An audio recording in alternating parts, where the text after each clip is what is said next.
My sister called me in tears. Mom died last night, she sobbed into the phone. The funeral is Friday. She left everything to me, so do not bother coming back. You get nothing. I held the phone away from my ear and just smiled. Why? Because my mother was standing right next to me sipping her morning tea and looking very much alive. My name is Amara, and at 32 years old, I make my living finding hidden money as a forensic accountant, but nothing prepared me for the fraud my own sister was trying to pull. Before I tell you how I turned her fake funeral into a courtroom nightmare, please hit that like button and subscribe. If you have ever been the black sheep of your family, let me know in the comments. This story is for you. The morning air in Martha's Vineyard was crisp and smelled of salt water. It was the kind of peace you only find when you are hundreds of miles away from the chaos of Atlanta. I sat on the patio of our rented private villa watching the sunrise over the Atlantic Ocean. To my left, my mother, Mama Estelle, was moving slowly through her Tai Chi routine. At 65, she looked radiant. Her skin was glowing, and the tremor in her hands that had plagued her months ago was completely gone. We had spent the last 4 months here in secret, hiding from the world, and more specifically hiding from my sister Dominique. I took a sip of my coffee and opened my book, ready for another quiet day. Then my phone shattered the silence. The screen lit up with a photo I had taken years ago of my older sister, Dominique. Just seeing her name made my stomach tighten. I hesitated for a moment. We had gone strictly no contact for weeks. I looked at Mama Estelle. She was facing the ocean, lost in her movements. I slid my thumb across the screen to answer, but I did not say a word. Amara, are you there? Dominique's voice was high-pitched and trembling. It was a performance I had heard 1,000 times before. She took a loud, dramatic breath. It is Mom. Oh God. Amara, Mom is gone. I sat up straighter in my chair. My eyes locked onto my mother's back. She was transitioning into the crane pose, perfectly balanced. What are you talking about, Dominique? I kept my voice flat. Even though I knew the truth, hearing the words still sent a chill down my spine. She had a heart attack last night. Dominique wailed. The nurse at Oak Haven called me at 3 in the morning. They tried to save her, Amara, but it was too late. She is gone. I pressed the mute button on my screen so she could not hear the sharp intake of breath I failed to suppress. Oak Haven. That was the state-funded nursing facility Dominique had dumped our mother in 6 months ago. She had forged my signature on the admission papers while I was out of the country on a business trip. She told everyone that Mama Estelle had severe dementia and needed 24-hour care. The truth was, Mama had a mild infection, and Dominique wanted access to Mama's brownstone house in downtown Atlanta. I unmuted the phone. Where is she now? I asked. I need to see the body. You can't, Dominique said quickly. Her crying stopped for a split second before starting up again. It was the infectious disease protocol, Amara. Because of the flu outbreak at the facility, they had to cremate her immediately. It is what she would have wanted. I almost laughed out loud. Mama Estelle was a devout Baptist. She believed in open caskets and 3-day viewings. She had terrified nightmares about fire. There was absolutely no way she would have requested cremation. I pressed the speakerphone button and turned the volume up. Mama Estelle had finished her exercise and was walking toward me, toweling off her face. I signaled for her to stop and listen. So let me get this straight, I said, staring directly at my mother. Mom died last night. She was cremated this morning. And you are just calling me now? I was in shock, Amara. Dominique snapped, her tone shifting from grief to annoyance. Look, I am handling everything. Hunter and I are organizing the repast at the house. The funeral is Friday at Ebenezer Baptist. But honestly, you do not need to come. Mama Estelle froze.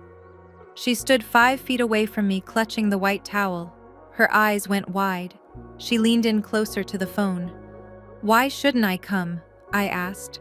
She is my mother too, because she didn't want you there. Dominique's voice turned venomous. In her final moments, she was lucid, Amara. She asked for me. She asked for Hunter. She didn't even mention your name. And there is something else. She left a verbal will with the nursing home director. She left the house and all her assets to me. She said, "You have your fancy job and your money, so you do not need anything from us." The silence on the patio was deafening. I watched my mother's face crumble. It wasn't sadness. It was the devastating realization that her firstborn child, the daughter she had spoiled and protected her entire life, was not just a liar, but a monster. Dominique was burying an empty casket just to steal a house. I watched a single tear roll down Mama Estelle's cheek. She didn't wipe it away. She just straightened her spine and nodded at me. It was a sharp, decisive nod. The kind of nod she used to give when she was grading papers and found a student cheating. It was permission. I took a deep breath. "Okay, Dominique," I said. "Okay." She sounded surprised. "Just okay? I mean, if that is what Mom wanted." I kept my voice trembling slightly, just enough to feed her ego. "You are right. I have been distant. Maybe I do not deserve to be there." "Exactly." Dominique let out a sigh of relief. "I am glad you are finally being reasonable. I will send you the link to the memorial stream. Do not come to Atlanta, Amara. It will just cause drama, and Hunter is very stressed." I hung up the phone. The screen went black. For a moment, the only sound was the waves crashing against the shore below. Mama Estelle sat down in the chair opposite me. She placed her hands on the glass table. Her fingers were trembling again, but this time it was from rage. "She said I was dead," Mama whispered. "She said I left her everything. She thinks you are still in that hellhole," I said, reaching across the table to take her hand. "She hasn't visited you once in 4 months, Mama. If I hadn't come back early from London and moved you out of there that night, you might actually be dead." I remembered the night I broke her out of Oak Haven, the smell of urine and bleach, the way my mother looked sitting in a wheelchair in the corner, sedated and confused. Dominique had told the staff to keep her heavily medicated. It took a court order and 3 lawyers to get her out that night. We vanished the next day. I wanted to give Mama time to heal before we fought back. I just never expected Dominique to escalate it to murder. Even if it was just murder on paper, she is going to sell the house. Mama said, her voice hardening. "That house has been in our family for 3 generations. Your grandmother bought that brownstone with money she saved cleaning floors. She is not going to sell it," I said, standing up. I picked up my iPad and opened my secure email server. "Because she doesn't own it." "I am going to the funeral, Amara," Mama said, looking up at me. I smiled. The sadness in my chest was being replaced by a cold, familiar sensation. It was the feeling I got right before I destroyed a CEO for embezzlement. "Oh, we are definitely going to the funeral," I said, dialing my lawyer's number. "But we are not going as mourners." "Hello, Amara." My lawyer David answered on the first ring. "David," I said, my eyes fixed on the horizon. "Book the jet. We are going to Atlanta. Dominique just declared Mom dead and claimed sole inheritance." There was a pause on the line. Then I heard the sound of typing. "That is fraud, Amara. Massive fraud." "I know," I said. "She is holding a funeral on Friday. She is expecting a grieving sister, or better yet, an absent one. What she is going to get is a forensic audit of her entire life. I want you to pull everything, David. Her credit cards, Hunter's business loans, the nursing home records, and find out who signed the death certificate." "Consider it done," David said. "And Amara, be careful. If she is desperate enough to fake a death, she is desperate enough to do anything." I looked at my mother. She had picked up her tea again, but her eyes were focused on something far away. She looked like a general preparing for war. "I am not afraid of her," I told David. "She is playing checkers. I have been playing chess since I was 12. I hung up and looked at the calendar on my phone. Tuesday. The funeral was Friday. That gave me 72 hours. 72 hours to build a case. 72 hours to let Dominique dig her own grave. She wanted a funeral. I was going to give her one, but it wasn't going to be for our mother. It was going to be for her reputation. Pack your bags, Mama, I said, walking back into the villa. We have a resurrection to attend. The humidity in Atlanta hit me the moment I stepped out of the airport terminal. It was thick and heavy, sticking to my skin like a bad memory. I had left my mother safe in a boutique hotel in Buckhead under a false name with strict instructions not to open the door for anyone. Now I was driving a nondescript black rental sedan through the streets of my childhood. The city had changed. The corner store where I used to buy penny candy was now a sleek coffee shop selling $7 lattes. The beauty salon where the neighborhood women gathered to gossip was replaced by a hot yoga studio. Gentrification had clawed its way through the historic West End, erasing history one brick at a time. But as I turned onto Abernathy Street, I realized the biggest erasure was happening right at my own front door. I parked 3 houses down from the family brownstone. I kept the engine running and the tinted windows rolled up. My hands gripped the steering wheel so tight my knuckles turned white. There it was, the house my grandfather had bought with cash in the 60s. The house where I learned to walk. And right there on the manicured front lawn was a wooden sign that made my blood run cold. Sale pending. I felt a wave of nausea. Mom had been legally dead for less than 12 hours according to Dominique's timeline, and the house was already under contract.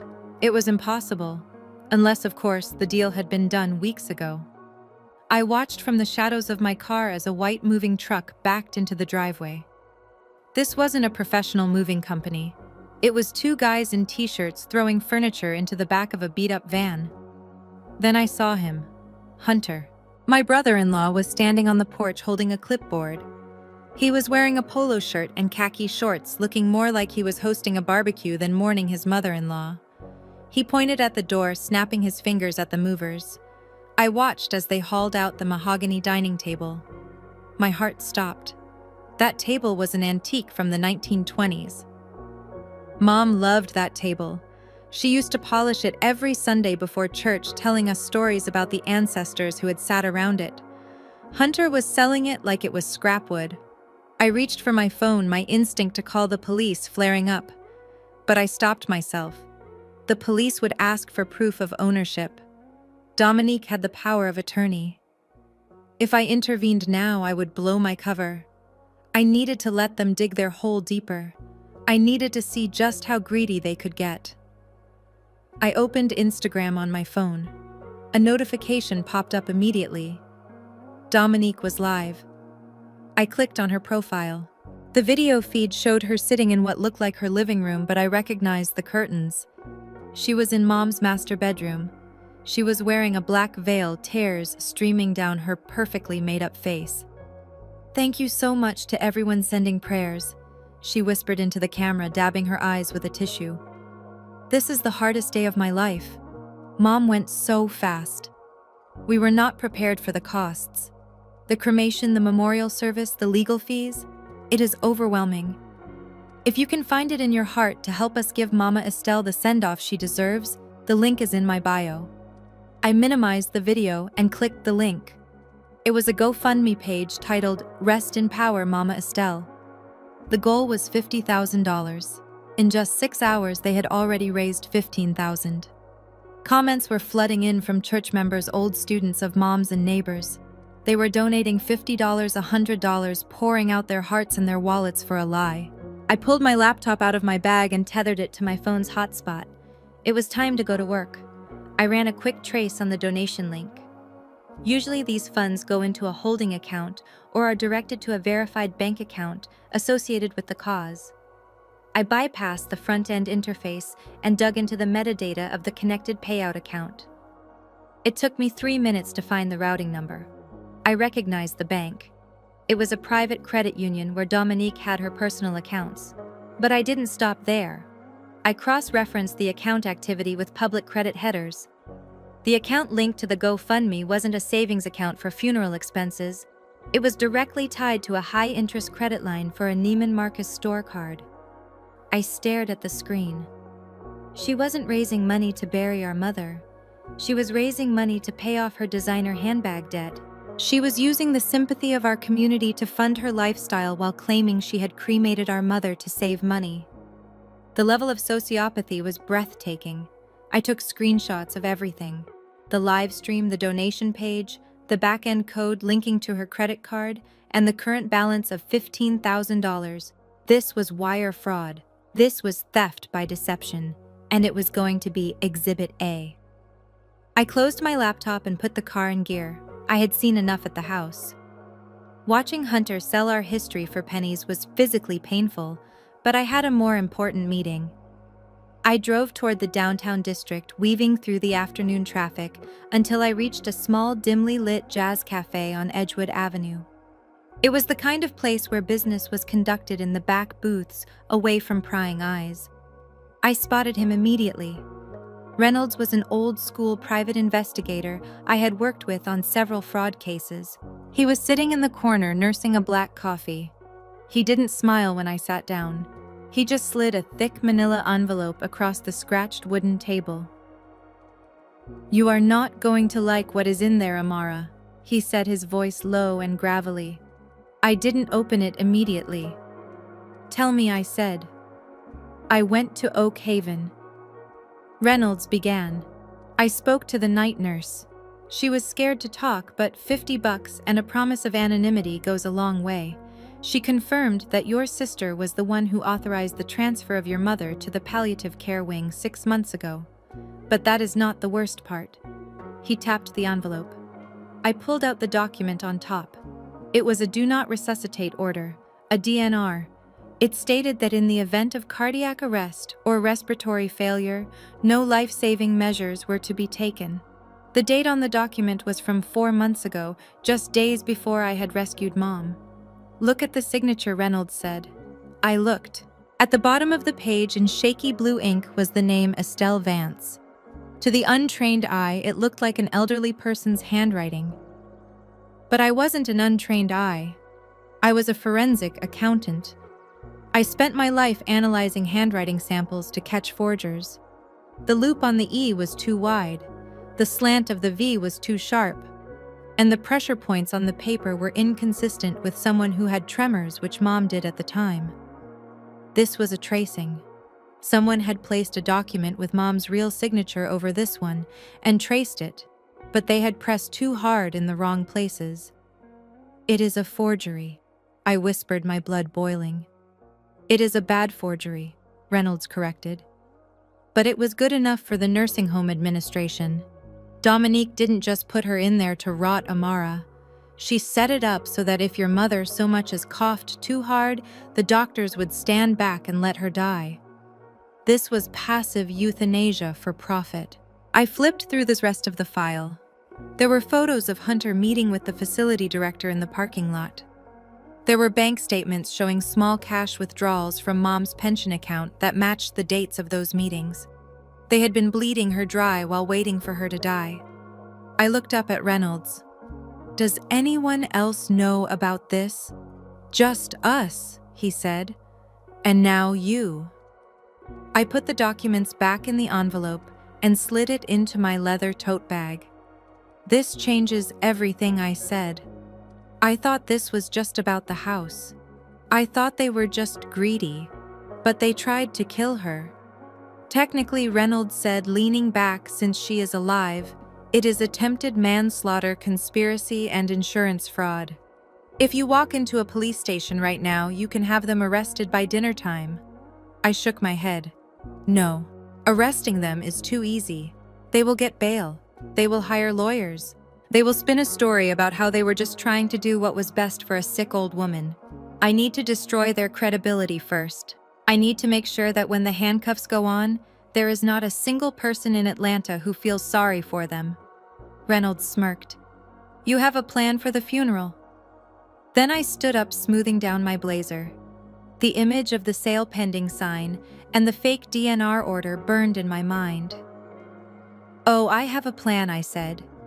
"Dominique wants a show. She wants to be the grieving daughter in the spotlight. I am going to give her the performance of a lifetime." I left a $50 bill on the table and walked out into the blinding Atlanta sun. The funeral was in 2 days. I had the financial evidence. I had the medical evidence. Now I just needed the star witness. I got back into my car and drove toward the hotel. It was time to show Mama Estelle exactly how much her life was worth to her favorite daughter. The resurrection was coming, and Judgment Day was coming with it. The Friday morning sun beat down on the red brick facade of Ebenezer Baptist Church. It was the kind of humid Atlanta heat that made your clothes stick to your skin the moment you stepped outside. This church was a local institution. It was where my mother, Mama Estelle, had led the choir for 20 years. Her soprano voice used to shake the stained glass windows during the Easter service. Today, however, the church was silent, except for the low hum of expensive cars pulling into the parking lot. I watched from my rental car as the community arrived. They wore their Sunday best. The women were in wide-brimmed hats and dark dresses, clutching Bibles and handkerchiefs. The men wore dark suits and solemn expressions. And standing at the top of the wide stone steps greeting everyone like a grieving celebrity was my sister, Dominique. She looked like she had stepped out of a fashion magazine editorial about widowhood. She was wearing a black silk dress that I knew for a fact cost $3,000 because I had seen the charge on Mom's stolen credit card statement. A sheer veil covered her face, but not enough to hide the diamond earrings glinting in the sunlight. Hunter stood next to her, shaking hands and accepting condolences with the practiced somberness of a man closing a business deal. I took a deep breath and checked my purse. Inside, I had a single pen. It looked like a standard black ballpoint, the kind you buy in bulk at an office supply store. In reality, it was a specialized tool I used for marking temporary evidence. The ink was designed to vanish completely upon contact with heat, or after exactly 1 hour of exposure to air. It was a petty trick perhaps, but dealing with Dominique required petty measures. I stepped out of the car. The gravel crunched loudly under my heels. As I walked toward the church steps, the chatter stopped. It rippled through the crowd like a wave. Heads turned. Whispers started behind gloved hands. I kept my head high, my face a mask of calm. I was walking into the lion's den, but the lions didn't know I had brought a whip. Dominique spotted me when I was halfway up the stairs. Her posture stiffened. She said something to Hunter, who immediately crossed his arms and stepped forward to block my path. But Dominique was faster. She rushed down 3 steps to meet me, positioning herself so that she was physically looking down on me. "You have some nerve showing up here," she hissed, her voice loud enough to carry to the gathering crowd. "I just want to pay my respects, Dominique," I said calmly. "Respects?" She laughed, a harsh, jagged sound. "You didn't respect her when she was alive. You left her to rot in that nursing home. You were too busy with your fancy life in the city to answer the phone when she was dying. And now you want to come here and play the grieving daughter." The crowd murmured their agreement. I looked past her shoulder and saw Mrs. Patterson, the head of the church deacons. She was shaking her head at me, her face pinched with disapproval. Dominique had done her work well. She had painted me as the villain, the heartless career woman who abandoned her sick mother. "Please," I said, raising my voice slightly so the crowd could hear. "I just want to see her one last time. I want to see the urn." Dominique crossed her arms. Her eyes darted around, checking her audience. She saw that she had the upper hand. She saw the judgment in the eyes of the elders. This emboldened her. She reached into Hunter's jacket pocket and pulled out a folded piece of legal paper. "You want inside?" she asked. "You want to sit in the front row and pretend you cared? Fine. But there is a condition." She thrust the paper at me. It was a waiver. A crudely written legal document stating that I, Amara Vance, voluntarily waived all rights to contest the distribution of Estelle Vance's estate and acknowledged Dominique Vance as the sole beneficiary and executor. It was blackmail, plain and simple. Sign away your inheritance or be barred from your mother's funeral. "Sign it," Dominique demanded. "Sign it, and you can go in. Don't sign it, and Hunter will have security remove you for trespassing. This is a private event, Amara." I looked at the paper. Then I looked at the crowd. They were watching intently, waiting to see if I would choose money or my mother. If I refused to sign, Dominique would spin it as proof that I only cared about the inheritance. If I signed, she won the house, or at least she thought she did. I looked at Mrs. Patterson. "Mrs. Patterson," I said, "is this what Mama would have wanted sisters fighting on the church steps?" Mrs. Patterson adjusted her hat. "Your sister is the one who took care of her Amara. She has a right to protect the estate. You should just sign it if you are really here for God." The betrayal stung, but I pushed it down. "Fine." I turned back to Dominique. "Give me the pen." I reached into my bag and pulled out my own pen before she could offer hers. "Actually, I have one." Hunter stepped forward and held the clipboard steady. His eyes were greedy, fixated on the paper. He was probably already calculating how much the house would sell for. I uncapped my pen. I pressed the tip to the paper. I felt the eyes of the entire congregation on my hand. I wrote my name in clear, sweeping cursive. Amara Vance. There I said, capping the pen and handing the clipboard back to Hunter. "Are you happy?" Dominique snatched the clipboard from Hunter. She stared at the signature, a triumphant smirk spreading across her face under the veil. She looked like she had just won the lottery. "Smart choice," she whispered. "Now get inside and sit down. And do not say a word. If you cause a scene, I will have you dragged out." She stepped aside. The crowd parted for me, but the warmth was gone. I felt their cold shoulders as I walked through the heavy oak doors into the sanctuary. The inside of the church was cool and smelled of lilies and old hymnals. The organist was playing a soft, mournful prelude. At the front of the church, surrounded by an obscene amount of white roses, sat a golden urn. It was polished to a high shine, sitting on a velvet pedestal where a casket should have been.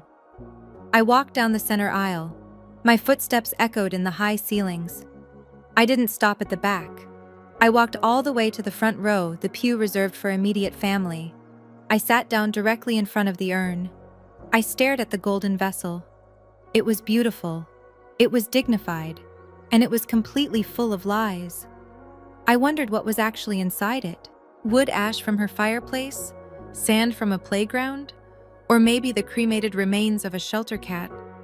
Knowing Dominique, she probably just bought the urn empty and didn't bother filling it at all. The pews behind me began to fill up. I could hear the rustling of dresses and the murmurs of sympathy as people took their seats. Dominique and Hunter made their grand entrance a moment later. Dominique threw herself onto the pew next to me, making a show of being too weak to stand. Hunter put a supportive arm around her, patting her shoulder. "She is in a better place now," Hunter whispered loud enough for the people behind us to hear. I looked at the urn. I thought about the signature on the clipboard outside. In 59 minutes, that ink would begin to fade. By the time they got home to scan the document, the paper would be blank. But that wasn't the only surprise waiting for them. I looked at my watch.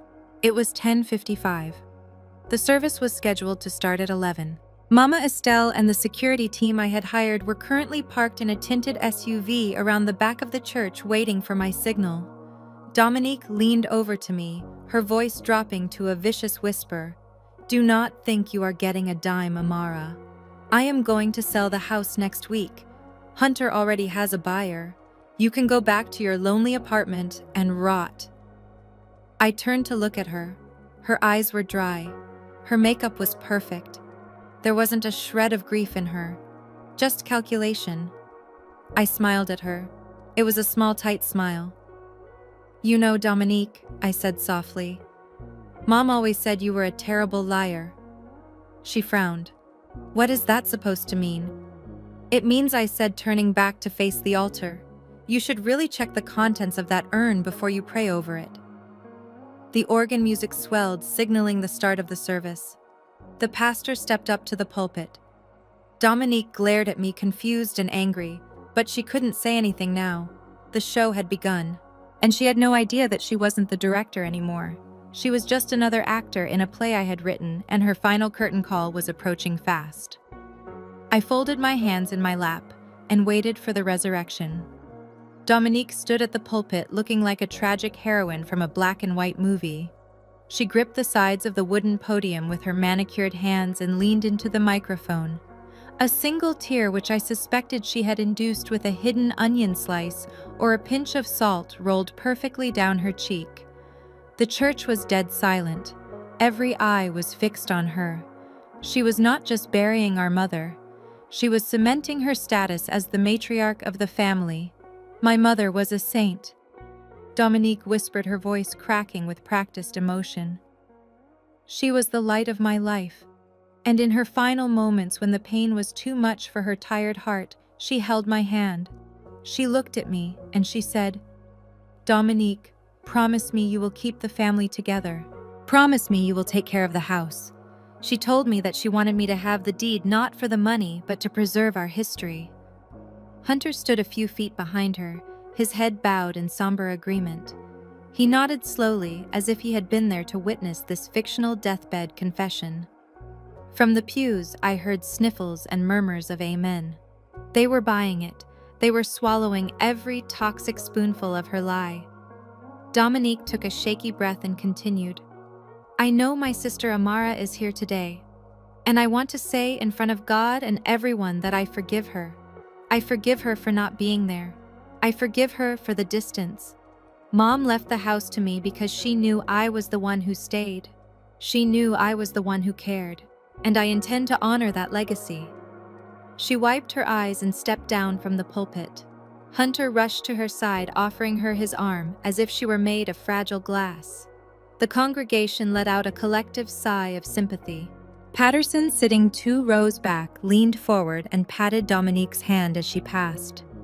The pastor stood up and adjusted his glasses. "We will now hear from the younger daughter, Amara."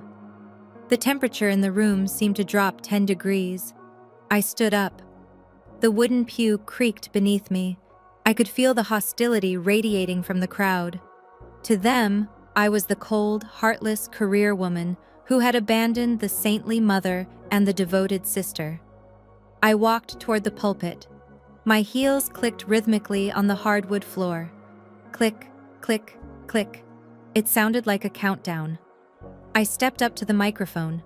I did not cry. I did not tremble. I looked down at Dominique in the front row. She was dabbing her eyes with a lace handkerchief, but behind the cloth I saw her watching me. Her eyes were hard and warning. She was daring me to make a scene. She was daring me to contradict her story about the will. I looked at the golden urn sitting on the velvet table. It gleamed under the church lights.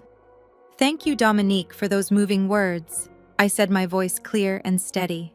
"It is comforting to hear about Mom's final moments. It is amazing, really. Because usually when someone dies of a massive heart attack in a nursing home, they are unconscious. But Mom was apparently lucid enough to discuss real estate law. That is a miracle." A ripple of unease went through the room. Dominique stiffened. Hunter shifted his weight from one foot to the other. "You said she was cremated this morning," I continued, gripping the microphone. "You said the ashes in this urn are all that is left of Estelle Vance. You told this congregation that she is gone forever, and that her last wish was for you to inherit a $2 million brownstone." I paused. I let the silence stretch until it was uncomfortable. "But there is a problem with your story, Dominique." I leaned forward, my eyes locking onto hers. "The problem is that the dead do not usually drink tea. The dead do not usually complain about the Atlanta traffic. And most importantly, the dead do not usually stand outside the church doors waiting to call their children liars." Dominique dropped her handkerchief. "What are you talking about?" she hissed, half standing up. I pointed a finger toward the massive double doors at the back of the sanctuary.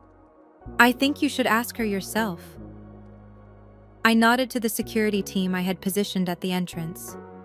On my signal, the heavy oak doors groaned and swung open. The bright midday sunlight flooded into the dim church, blinding everyone for a second. As eyes adjusted to the glare, a silhouette stepped forward. It was not a ghost. It was not a spirit. It was Mama Estelle. She was not wearing black. She was wearing a pristine, tailored white suit that cost more than Hunter's car. She held a gold-handled cane in one hand, not because she needed it, but because it looked regal. Flanking her on either side were two massive private security guards in dark suits. For 3 seconds, there was absolute silence. It was the kind of silence where you could hear a heartbreak. Then chaos erupted. "Lord have mercy," someone screamed from the balcony. A woman in the 3rd row fainted, sliding off the pew with a dull thud. People jumped to their feet. Bibles were dropped. The organist, in his shock, slammed his hands down on the keys, producing a discordant, terrifying chord that echoed through the rafters. "It is a ghost!" Mrs. Patterson shrieked, clutching her pearls. "It is the spirit of Estelle, Mama."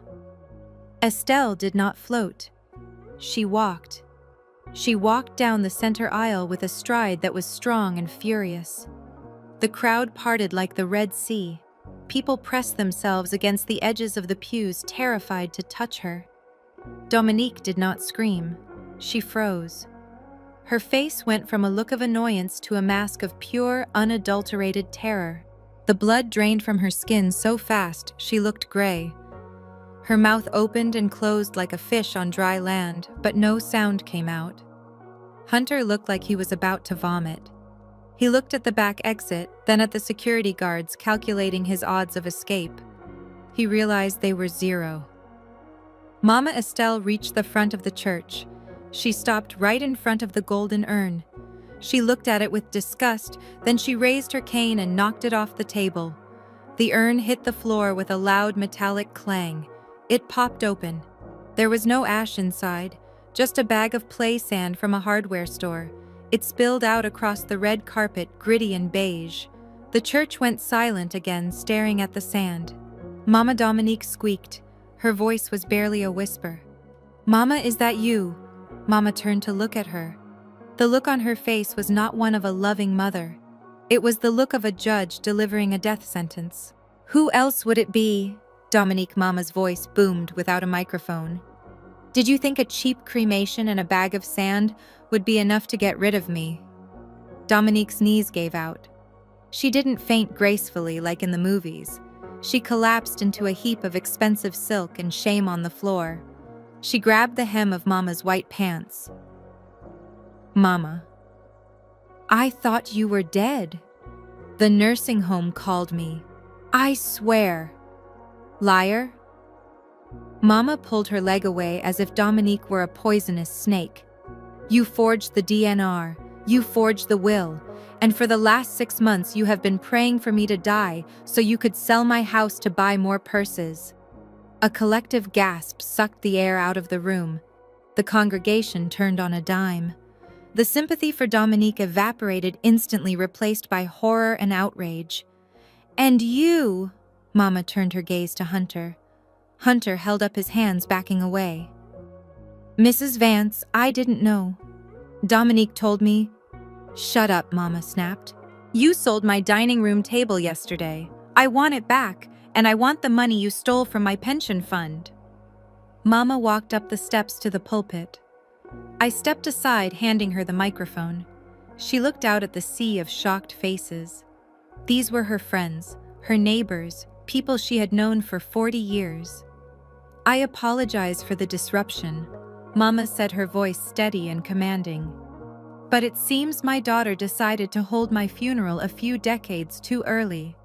There will be no burial today. There will be no repast. And there will certainly be no inheritance." She pointed the cane at Dominique, who was sobbing uncontrollably on the floor, her mascara running in black streaks down her face. "This show is over, Dominique. But before you leave, you are going to open your phone. You are going to refund every single dollar you stole from these good people on that GoFundMe page right now. Or I will let Amara call the police officers waiting in the parking lot."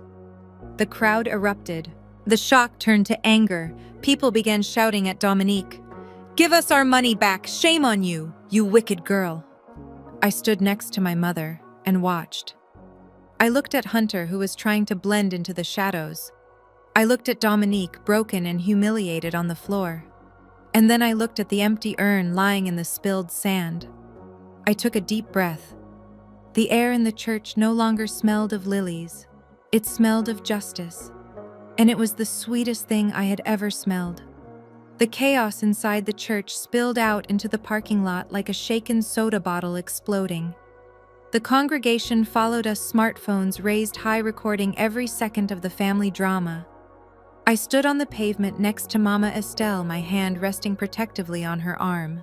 The adrenaline from the confrontation was still coursing through my veins. I thought we had won.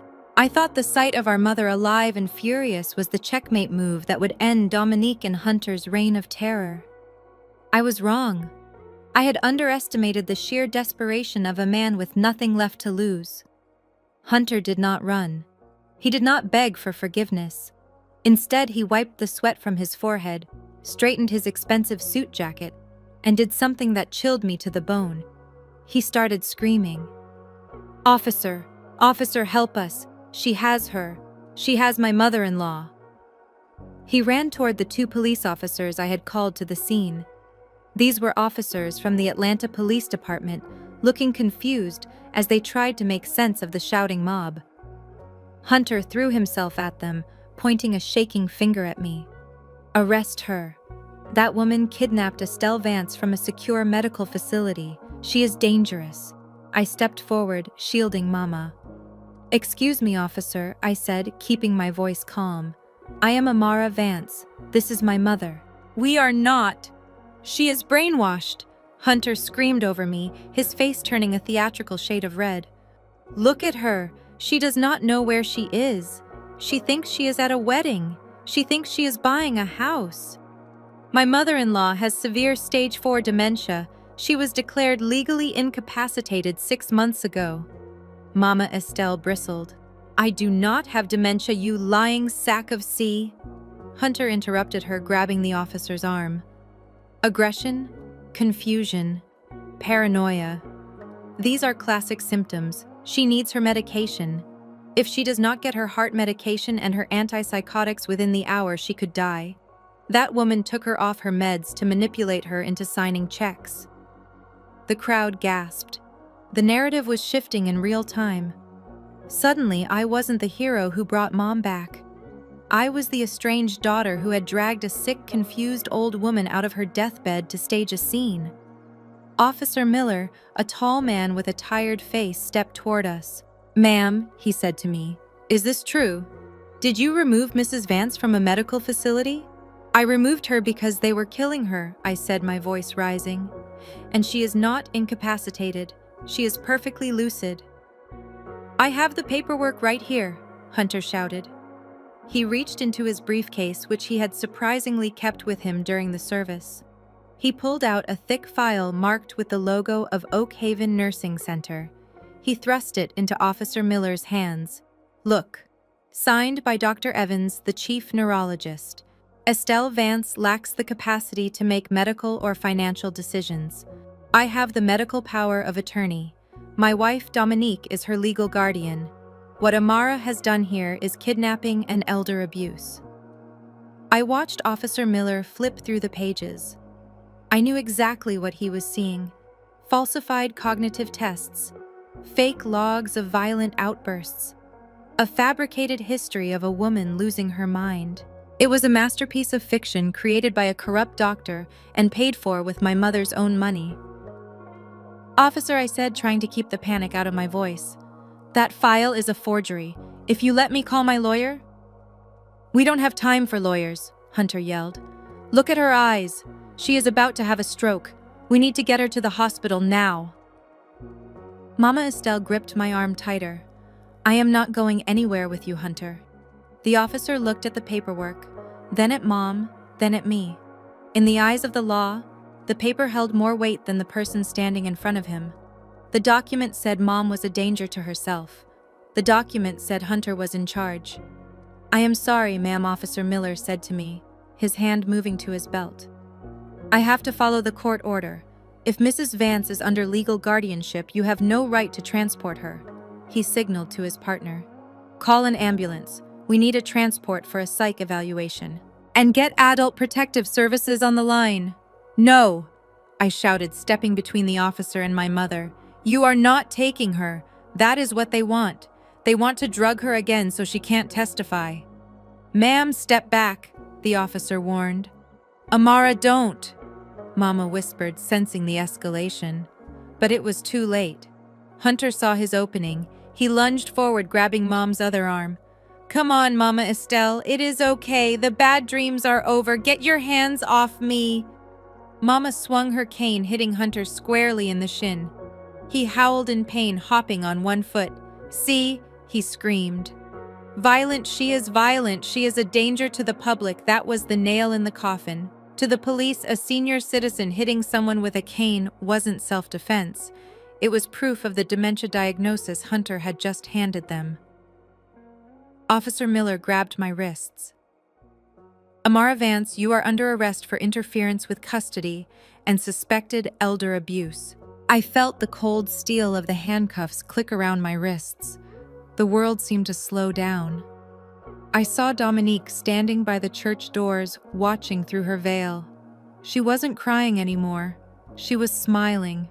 A small, terrifying smile. They had flipped the board. They had turned their greatest defeat into a tactical victory. I watched helplessly as two paramedics led Mama Estelle away.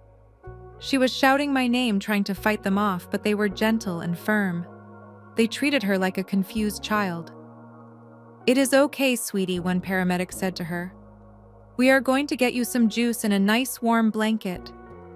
I am not crazy, Mama screamed as they loaded her into the back of the ambulance. I am rich, and I am going to sue all of you. Sadly, shouting that you are rich and going to sue everyone is exactly what a crazy person would say. The doors slammed shut, cutting off her voice. The siren wailed a long, mournful sound that tore through the parking lot.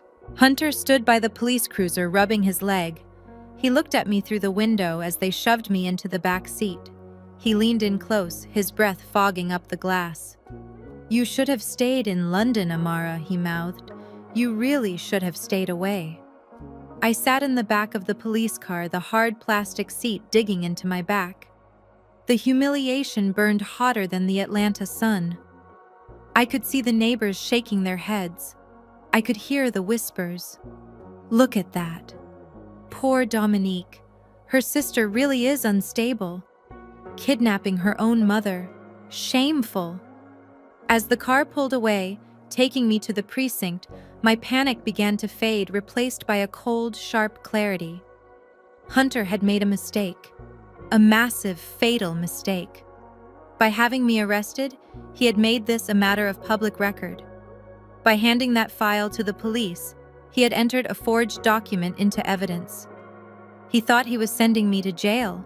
What he didn't realize was that he had just handed me the jurisdiction I needed. He played the dementia card. It was a strong move, I admitted to myself. It neutralized Mom's testimony for the next 24 hours. It bought him time to drain the accounts or flee the country. But he forgot who I was. I wasn't just an angry daughter. I was a forensic accountant who specialized in medical fraud. I closed my eyes and leaned my head against the cage. Let them book me. Let them take my fingerprints. Let them put me in a holding cell. The moment my lawyer walked through those doors with the real MRI scans from the Boston specialists, the police department would have a very different problem on their hands. I sat in the interrogation room an hour later. It was a small, windowless box that smelled of stale coffee and desperation. My wrist was handcuffed to the metal table. Most people would be crying. Most people would be begging for a phone call. I was just sitting there, counting the seconds. The door opened. Officer Miller walked in, looking less confident than he had in the parking lot. He threw a notepad on the table. Your sister and her husband are filing emergency restraining orders, he said. They claim you have been manipulating your mother's finances. They say you forced her to sign checks while she was mentally incompetent. I looked at him. I didn't blink. Officer Miller, I said softly. Do you know what a forensic audit is? He frowned. What? It is what I do for a living. I explained. It means I track every penny. I track every signature. And most importantly, I track every lie. I leaned forward as far as the chain would allow. You have the medical file Hunter gave you. It is evidence, he said. Good, I said. Do not lose it. Because on page 14 there is a signature from Dr. Evans dated October 12th. So I smiled. On October 12th, Dr. Evans was in Cabo San Lucas. I know this because I have his credit card statements. I know he bought a $3,000 bottle of tequila at a club called El Squid Row at the exact moment he supposedly signed my mother's competency evaluation in Atlanta. Officer Miller stopped writing. He looked at me, really looked at me for the first time. "You are holding a forged document, officer," I said. "And you just facilitated the kidnapping of a sane woman by the people who are embezzling her estate. Now, I would like to call my lawyer. His name is David, and he is currently standing in the lobby with a federal judge on the phone." The color drained from Officer Miller's face. He stood up slowly and backed out of the room. I sat back in the metal chair. Hunter thought he had checkmated me. He didn't realize he had just sacrificed his queen. The gaslighting was over. The autopsy of their crime was about to begin. The fluorescent lights of the hospital waiting room hummed with a low, irritating buzz that seemed to drill directly into my skull. It had been 72 hours since the police dragged my mother away from her own funeral. 72 hours of sitting on uncomfortable plastic chairs, drinking vending machine coffee, and watching my sister Dominique and her husband Hunter pretend to be concerned guardians. They sat across the room whispering to each other and casting pitying glances in my direction. They looked confident. They had the police report. They had the falsified medical records from Oak Haven. In their minds, they had already won. They thought this mandatory psychiatric evaluation was just a formality before they could lock Mama Estelle away in a memory care unit and liquidate her assets. I checked my watch. It was 2 in the afternoon. The independent court-appointed psychiatrist, Dr. Thorne, had been in the evaluation room with my mother for over an hour. Hunter smirked at me. He stood up and walked over, smoothing his silk tie. He looked like a man who was about to close a deal on a used car. "You know, Amara," he said, his voice dripping with fake sympathy, "we can still handle this quietly. If you agree to sign the guardianship transfer, we can ask the judge to be lenient with you regarding the kidnapping charges. We are family, after all. We do not want to see you go to jail." I looked up from my iPad. I did not blink. "I am not going to jail, Hunter," I said calmly. "And neither is Mama. But I cannot say the same for your friend Dr. Evans." Hunter's smile faltered for a fraction of a second. "Who, Dr. Evans?" I repeated. "The medical director of Oak Haven. The man who signed the affidavit claiming Mama has stage 4 dementia. I assume he is the one you are banking on today." Hunter laughed, but it sounded forced. "Dr. Evans is a respected medical professional. His diagnosis is unimpeachable." At that moment, the heavy double doors opened. Thorne stepped out. He was a stern man with graying hair and a no-nonsense demeanor. He held a thick clipboard in his hands. Dominique rushed forward, her heels clicking loudly on the linoleum floor. "Doctor," she said, clutching her pearls. "How is she? Is she confused? Does she know who we are?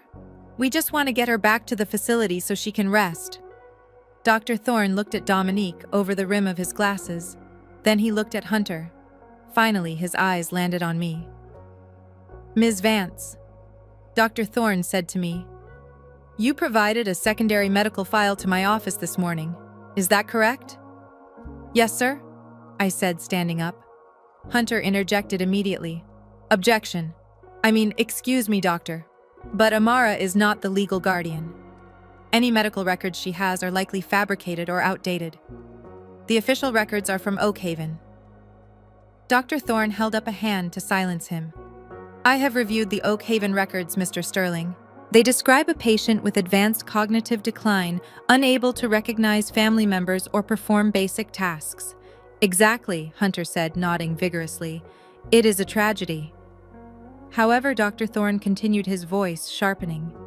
"I also reviewed the digital file Ms. Amara submitted. It contains MRI scans, CT scans, and a full neurological workup dated from last month. These tests were conducted at Massachusetts General Hospital in Boston by Dr. Eris Thorne. No relation, but he is the leading neurologist in the country." I stepped forward. When I took Mama to Martha's Vineyard, we didn't just go for a vacation. I took her to see the best specialists in the world. I wanted to prove that the decline she experienced at Oak Haven was not natural. It was induced. Induced? Dominique squeaked. What are you talking about? Dr. Thorne turned the clipboard around to face them. The scans from Boston show a brain that is remarkably healthy for a 65-year-old woman. There is no plaque buildup consistent with Alzheimer's. There is no shrinkage consistent with dementia. In my hour-long interview with Mrs. Vance just now, she was able to recall the birth dates of all her grandchildren, the current stock price of Coca-Cola, and the exact details of how you two put her in that home against her will. That is impossible, Hunter stammered, sweat beginning to bead on his forehead. She is crazy. She attacked me. She attacked you because you were kidnapping her, Dr. Thorne said coldly.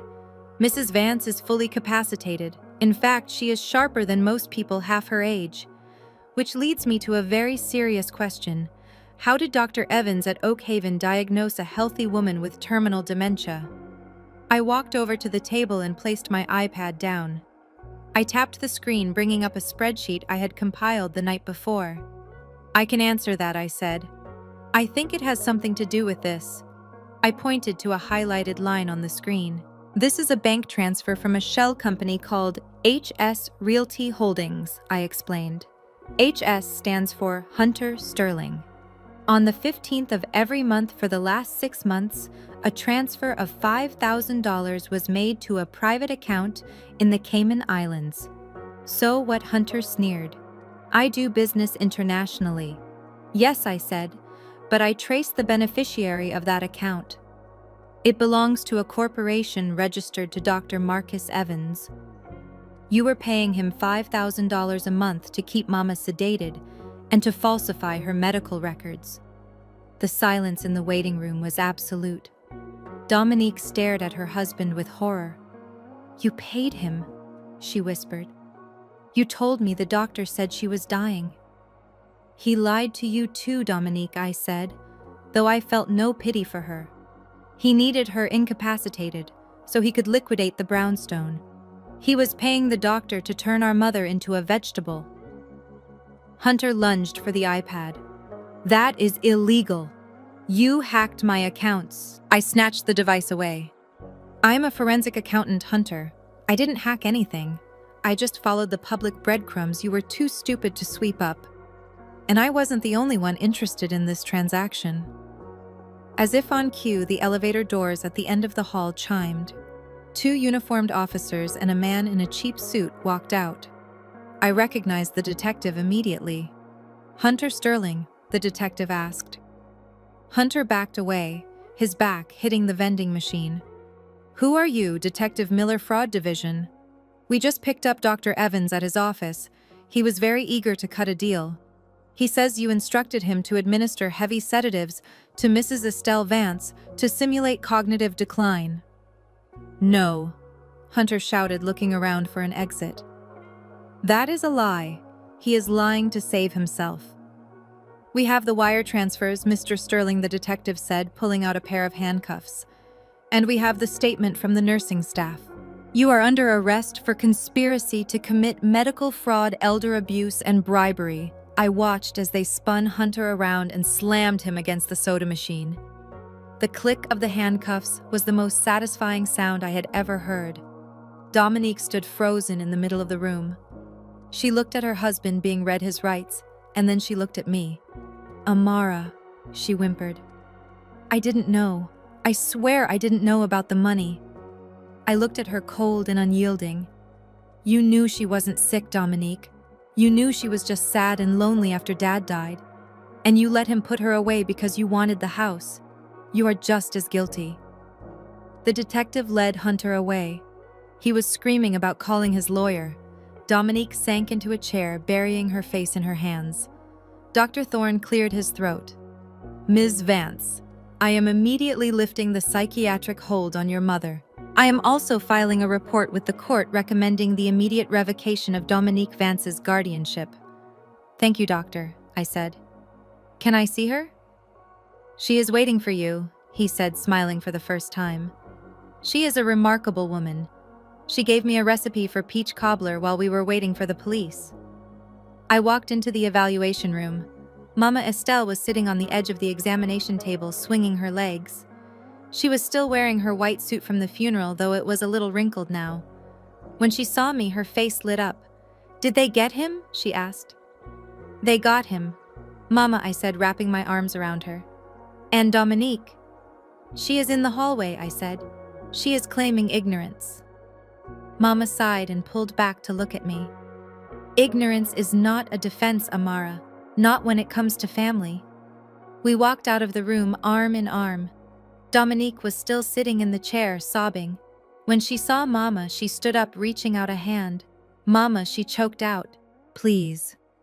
Mama Estelle didn't stop walking. She didn't even look at her. She stared straight ahead, her chin high, her grip on her cane firm. "Call a taxi," Dominique, Mama said, her voice echoing in the sterile hallway. "And do not come to my house. The locks are being changed within the hour." We walked through the automatic doors into the bright afternoon sun. The air tasted sweet. We had won the battle for her freedom, but the war for the estate was just entering its final phase. I checked my phone. I had one more stop to make. The bank was about to close, and I had a foreclosure to intercept. "Are you hungry, Mama?" I asked as we walked toward my rental car. "Starving," she said. "Being dead really works up an appetite. But let's make it quick, Amara. We have a house to save." I opened the car door for her. The medical record war was over, the financial war was about to begin, and I had the ultimate weapon sitting right in the passenger seat. The leather chairs in David's office were soft and smelled of old money and stability. It was the kind of room designed to make you feel safe. The walls were lined with mahogany bookshelves filled with legal precedents that stretched back 100 years. From the 25th floor window, the chaos of the streets below looked manageable. Small. Insignificant. For a brief moment, I allowed myself to relax. We had just walked out of the hospital with a clean bill of health. We had the police report. We had the medical fraud evidence. I turned to look at Mama Estelle.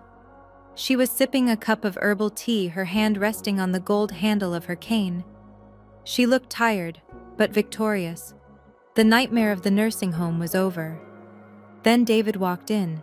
He was not smiling. David had been our family attorney for 15 years. He was a man who wore three-piece suits and had a poker face that could bankrupt a casino. But today his face was pale. He held a thick stack of documents in his hands, and his knuckles were white from gripping them too hard. He didn't sit down behind his massive oak desk. He stood in front of us looking like a doctor about to deliver a terminal diagnosis. "I thought we were done with the bad news, David," I said, setting my coffee cup down on the coaster. The silence in the room suddenly felt heavy, suffocating. So did I. "Amara," David said, his voice grave. "We handled the medical guardianship. We handled the kidnapping charges. But while you were fighting to get your mother out of Oakhaven, Dominique was busy doing something else." He slid the documents across the polished table. On top was a letter with a bright red header. The words were bold and aggressive. "Notice of default. Foreclosure proceedings imminent." I picked up the paper. My forensic accountant brain automatically scanned for the numbers before I even processed the words. $450,000. The number jumped out at me. "What is this?" I asked, my voice staying calm despite the sudden racing of my heart. "The brownstone is paid off. Grandpa bought it with cash in 1965. There is no mortgage." "There wasn't a mortgage," David corrected, "until 6 months ago." Mama Estelle leaned forward, her hand trembling slightly. "What did she do?" "David, tell me." David took a deep breath. 2 weeks after she placed you in Oakhaven, Dominique used the durable power of attorney she had coerced you into signing. She applied for a reverse mortgage on the property. A reverse mortgage. I felt the blood drain from my face. It was the oldest trick in the predatory lending book. It allows homeowners to borrow against the equity of their home, receiving the money as a lump sum. Usually, the loan doesn't have to be paid back until the homeowner dies or sells the house. She took out $450,000 of equity, David continued. She took it as a cash lump sum. She told the bank it was for home improvements and medical care. We know now that the money went to Hunter's shell companies and her own debts. But that is fraud, I said, flipping through the pages. We can prove she signed it under false pretenses. We can sue the bank for not doing due diligence. We can, David said. And we will. But that takes time. Civil fraud cases take years, Amara. And we do not have years. We do not even have months. He reached over and tapped a paragraph in the fine print of the loan agreement. It was Clause 4B, the occupancy clause. Read this, David said. I read it out loud. The full balance of the loan becomes immediately due and payable if the borrower ceases to use the property as their primary residence for a period exceeding 6 consecutive months. I stopped reading. The room spun. 6 months. Dominique put Mama in the nursing home exactly 6 months and 3 days ago, I whispered. David nodded grimly. The bank sent an inspector to the house last week. They found it empty. They found the sale pending sign. They flagged the property as abandoned. Because Estelle has not slept in that house for 6 months, the terms of the loan have been violated. The bank has called the note. They want the full $450,000 back. And if we do not pay? Mama asked, her voice small. They will foreclose, David said softly. They have already initiated the proceedings. We have 30 days to pay the full balance, or they will auction the house on the courthouse steps to recover their loss. 30 days. I looked at the paperwork. Dominique had timed it perfectly. Or maybe she was just lucky in her cruelty. She had extracted the cash, spent it, and now the house was going to be swallowed up by the bank because of the very exile she had forced upon our mother. Just then my phone rang. I looked at the screen. It was an unknown number, but I knew who it was. I could feel it. I answered and put it on speaker. Hello, sister. Dominique's voice was slurred. She sounded like she had been drinking or crying or both. She was out on bail. Hunter was still in jail, but Dominique had managed to scrape together the 10% for her bond. You are going to lose the house, Amara, she said, letting out a jagged, hysterical laugh. I just got the email from the bank. Did you read the occupancy clause? I bet you did. You read everything. You stole $500,000 from your own mother, I said, my voice shaking with rage. You destroyed her credit. You destroyed her legacy. I needed that money. Dominique screamed, her voice cracking. Hunter said it was a sure thing. We were going to pay it back before she died. But you had to come back. You had to play the hero. Well, congratulations. You saved her. But you can't save the house. Mama Estelle leaned toward the phone. Her voice was steel. You are no daughter of mine, Dominique. Dominique laughed again, but this time it sounded like a sob. Fine, disown me. Send me to prison. I do not care anymore. But if I can't have that house, nobody can. It is gone, Mama. It is over. I spent the money. Hunter spent the money. The bank is going to take it, and you will be out on the street just like me. She hung up. The line went dead. The silence that followed was heavy with grief. Mama Estelle looked at me. Her eyes filled with tears. My father built that house, she whispered. He worked 2 jobs. He laid the bricks for the patio himself. It is the only thing I have to leave to you. I stood up and walked to the window. I looked out at the Atlanta skyline. I had money. I was a successful professional. But $450,000 in cash liquid in 30 days. That was a stretch even for me. My assets were tied up in investments and my own property in London. Liquidating them would take time and incur massive penalties. I turned back to the desk. I wasn't ready to give up. I picked up the foreclosure notice again. I needed to see the enemy. I needed to know exactly who we were fighting. The original loan was with Southern Trust Bank. They were a regional lender known for aggressive tactics. But as I scanned the document looking for the payoff address, something caught my eye. It was a small line of text at the very bottom of the last page in the assignment section. Banks rarely keep bad debt. When a loan goes into default, or even when it looks risky, they package it and sell it to secondary markets. They sell it to debt buyers for pennies on the dollar just to get it off their books. I squinted at the text. Pursuant to the assignment of debt dated yesterday, the servicing rights and ownership of this note have been transferred from Southern Trust Bank to a secondary holding company. I read the name of the company. Then I read it again. My heart stopped beating for a second, and then it started again double time. A smile, slow and dangerous, spread across my face. "David," I said, my voice vibrating with a sudden, intense energy. "Look at the assignee." David put on his reading glasses. He leaned over the paper. "The debt has been sold to Phoenix Asset Management, LLC, Delaware." He looked up at me confused. "It is just a debt buyer, Amara. These companies are sharks. They are worse than the banks. They will never negotiate. They buy the debt to foreclose and flip the property for a profit. This makes it harder, not easier." I laughed. It was a loud, genuine laugh that startled Mama Estelle. "No, David," I said. "It makes it perfect." I walked over to my bag and pulled out my laptop. I opened it and logged into my secure work server. I typed in the name Phoenix Asset Management, LLC. "You see, David?" I said, typing furiously. "In my line of work, I track shell companies. I track where the bad money goes.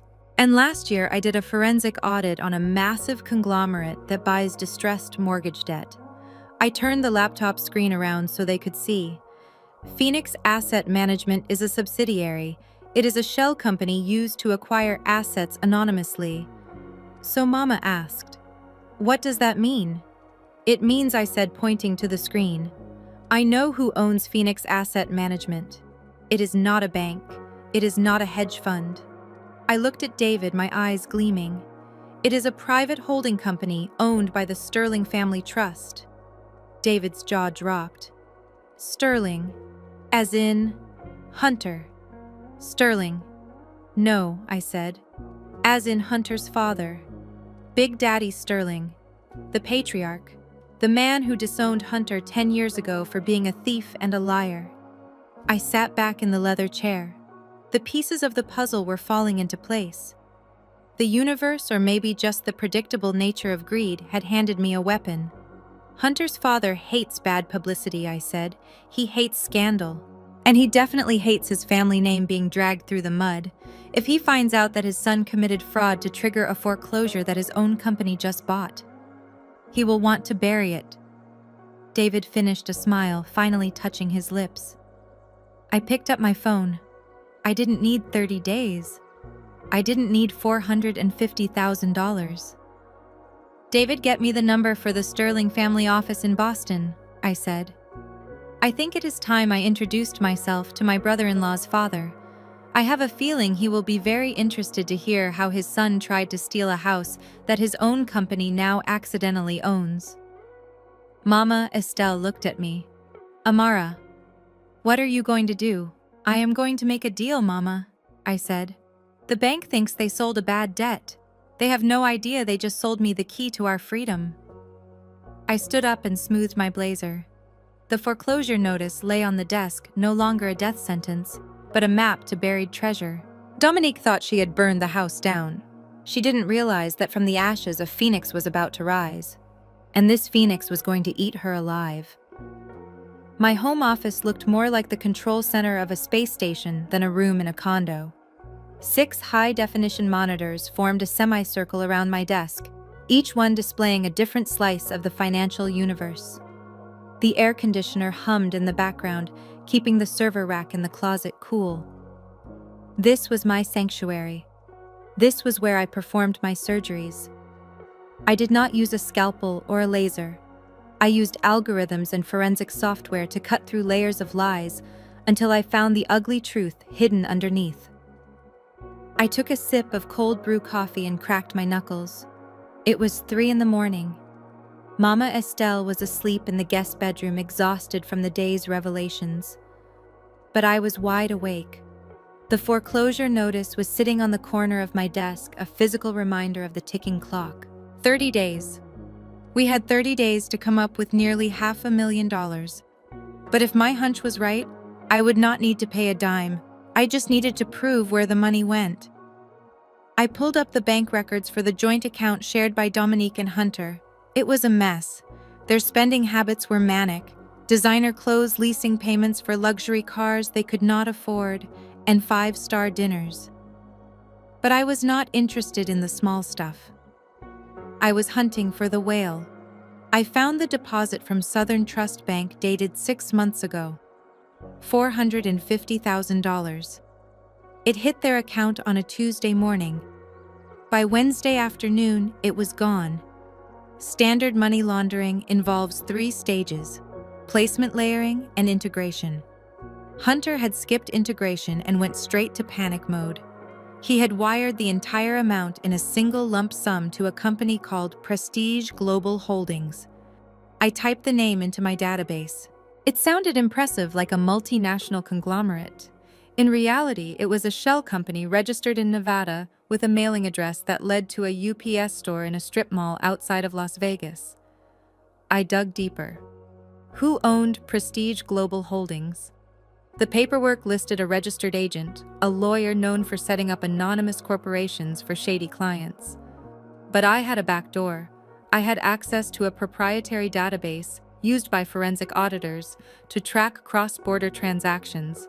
I ran a query on the tax identification number. It linked Prestige Global Holdings to another entity, Caribbean Blue Investments, registered in the Cayman Islands. I leaned back in my chair. The Cayman Islands.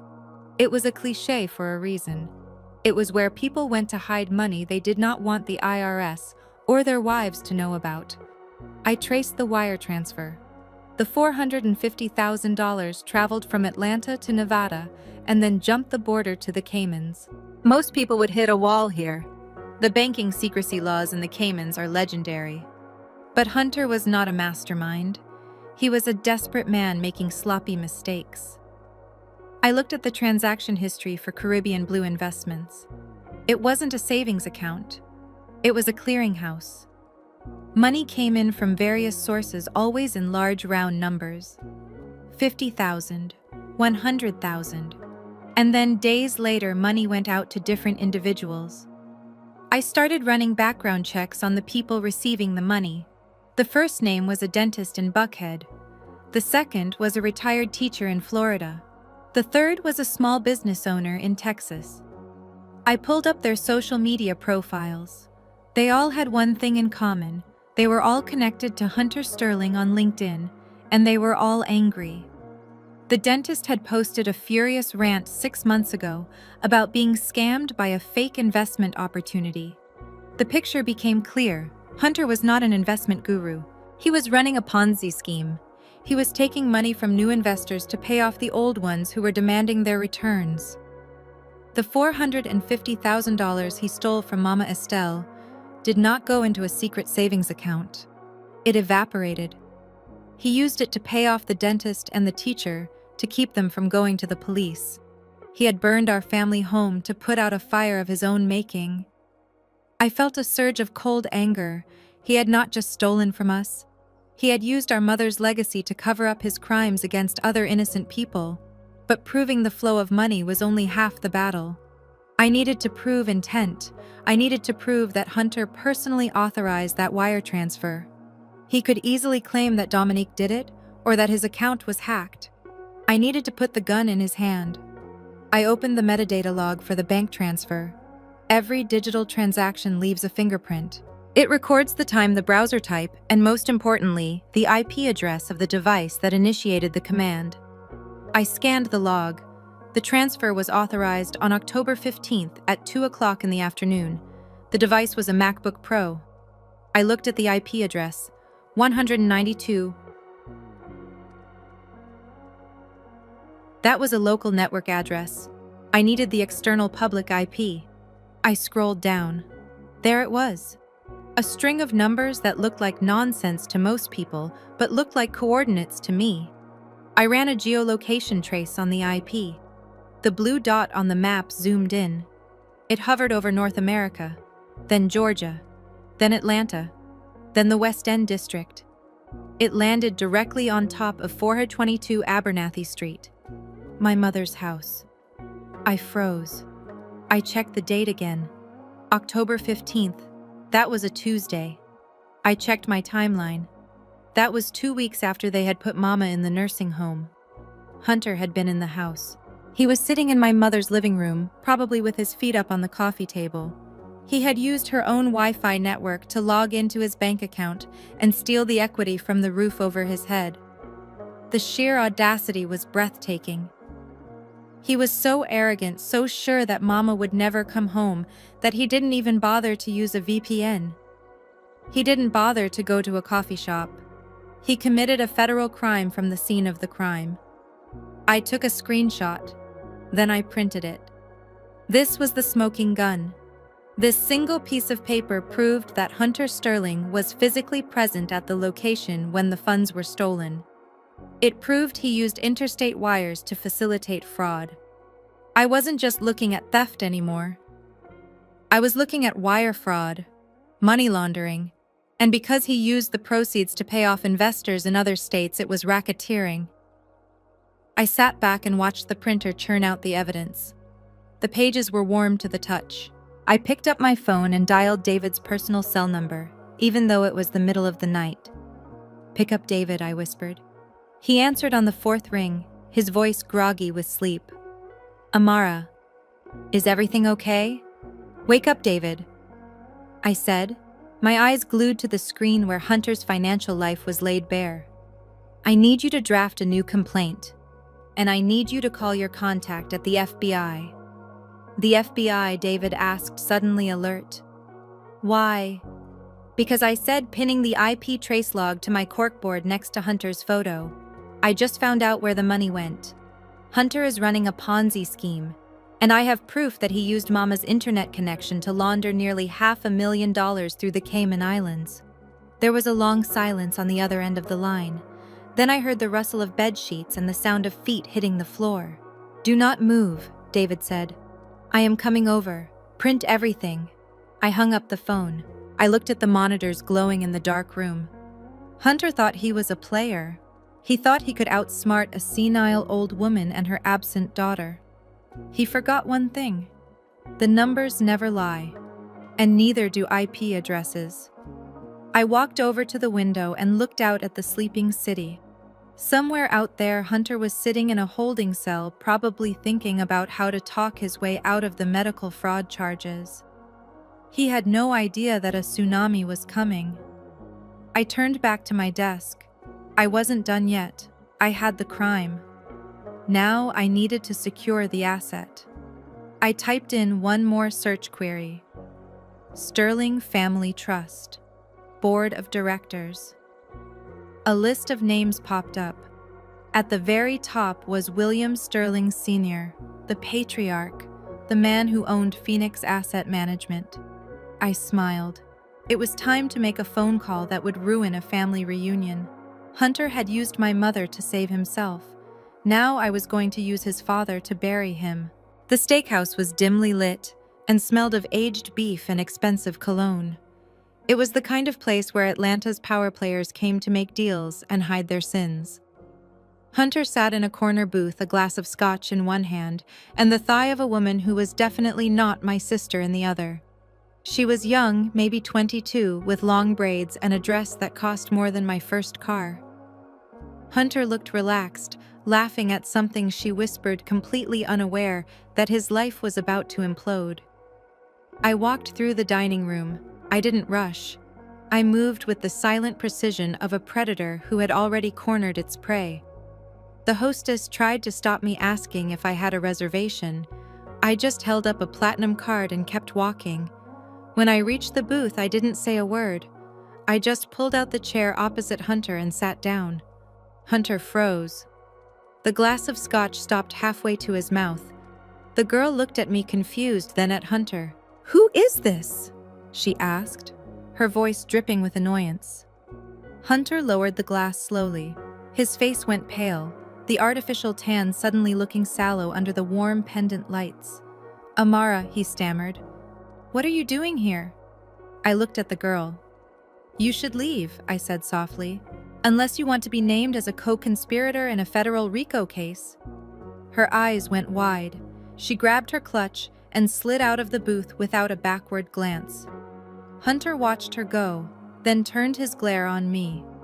You are ruining my life, Amara, he hissed. First the police, now this. I am out on bail. I am trying to relax. Relaxing on my mother's money, I asked, picking up the menu and glancing at it.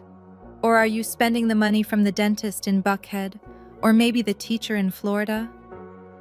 Hunter stiffened. How do you know about that? I know everything, Hunter. I leaned forward, resting my elbows on the white tablecloth. I know about the Ponzi scheme. I know about the Cayman accounts. And I know about the $450,000 you stole from the house. But that is not why I am here. I pulled a thin file folder from my bag and slid it across the table. Hunter stared at it.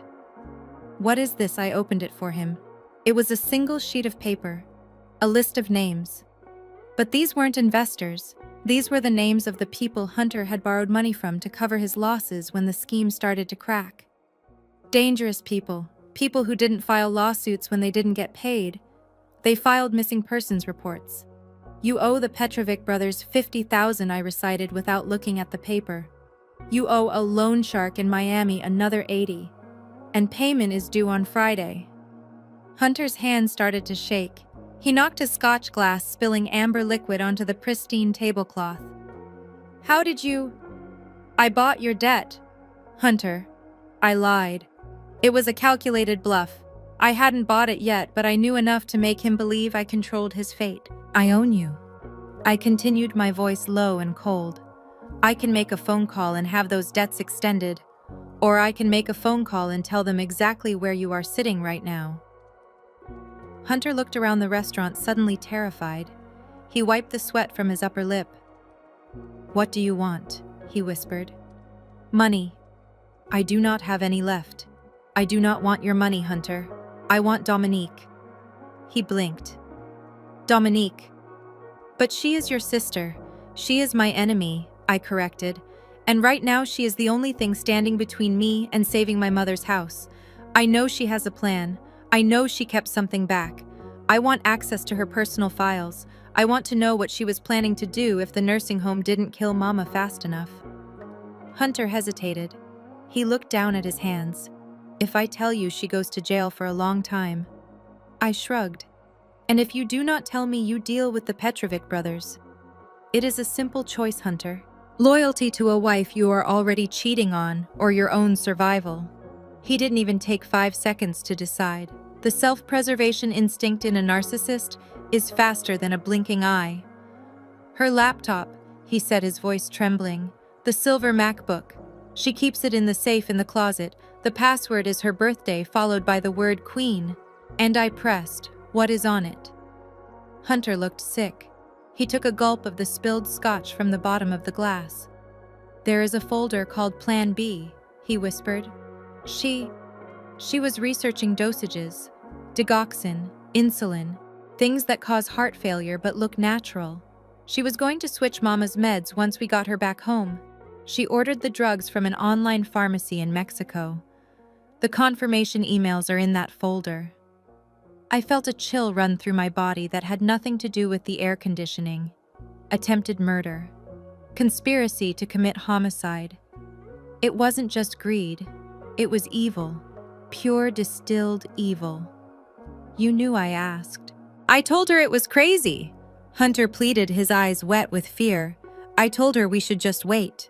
But she was impatient. She said the market was crashing and we needed the cash now. I didn't help her with that part, Amara. I swear. I just wanted the money. I didn't want to kill anyone. I stood up. The disgust I felt for the man sitting in front of me was overwhelming. He was a thief, a liar, and a coward. He was willing to let his wife murder her mother for a payout, and now he was selling her out to save his own skin. Thank you, Hunter, I said, picking up my bag. Wait. He grabbed my wrist. The debt. You said you would buy the debt. You said I would be safe. I looked down at his hand until he let go. I said I could buy the debt, I replied. I didn't say I would. His face crumbled. You promised. Consider it a lesson in contract law, I said, turning away. Always read the fine print. I walked out of the restaurant. The night air was thick and humid. I walked around the corner to where my car was parked. I sat in the driver's seat and pulled a small black device from my pocket. It was a digital voice recorder. The red light was still blinking. I pressed stop. Then I pressed play. I heard Hunter's voice clear as a bell. There is a folder called Plan B. She was researching dosages. She was going to switch Mama's meds. I had him. I had them both. Hunter thought he had bought his freedom with a password. Instead, he had just confessed to being an accessory to conspiracy to commit murder.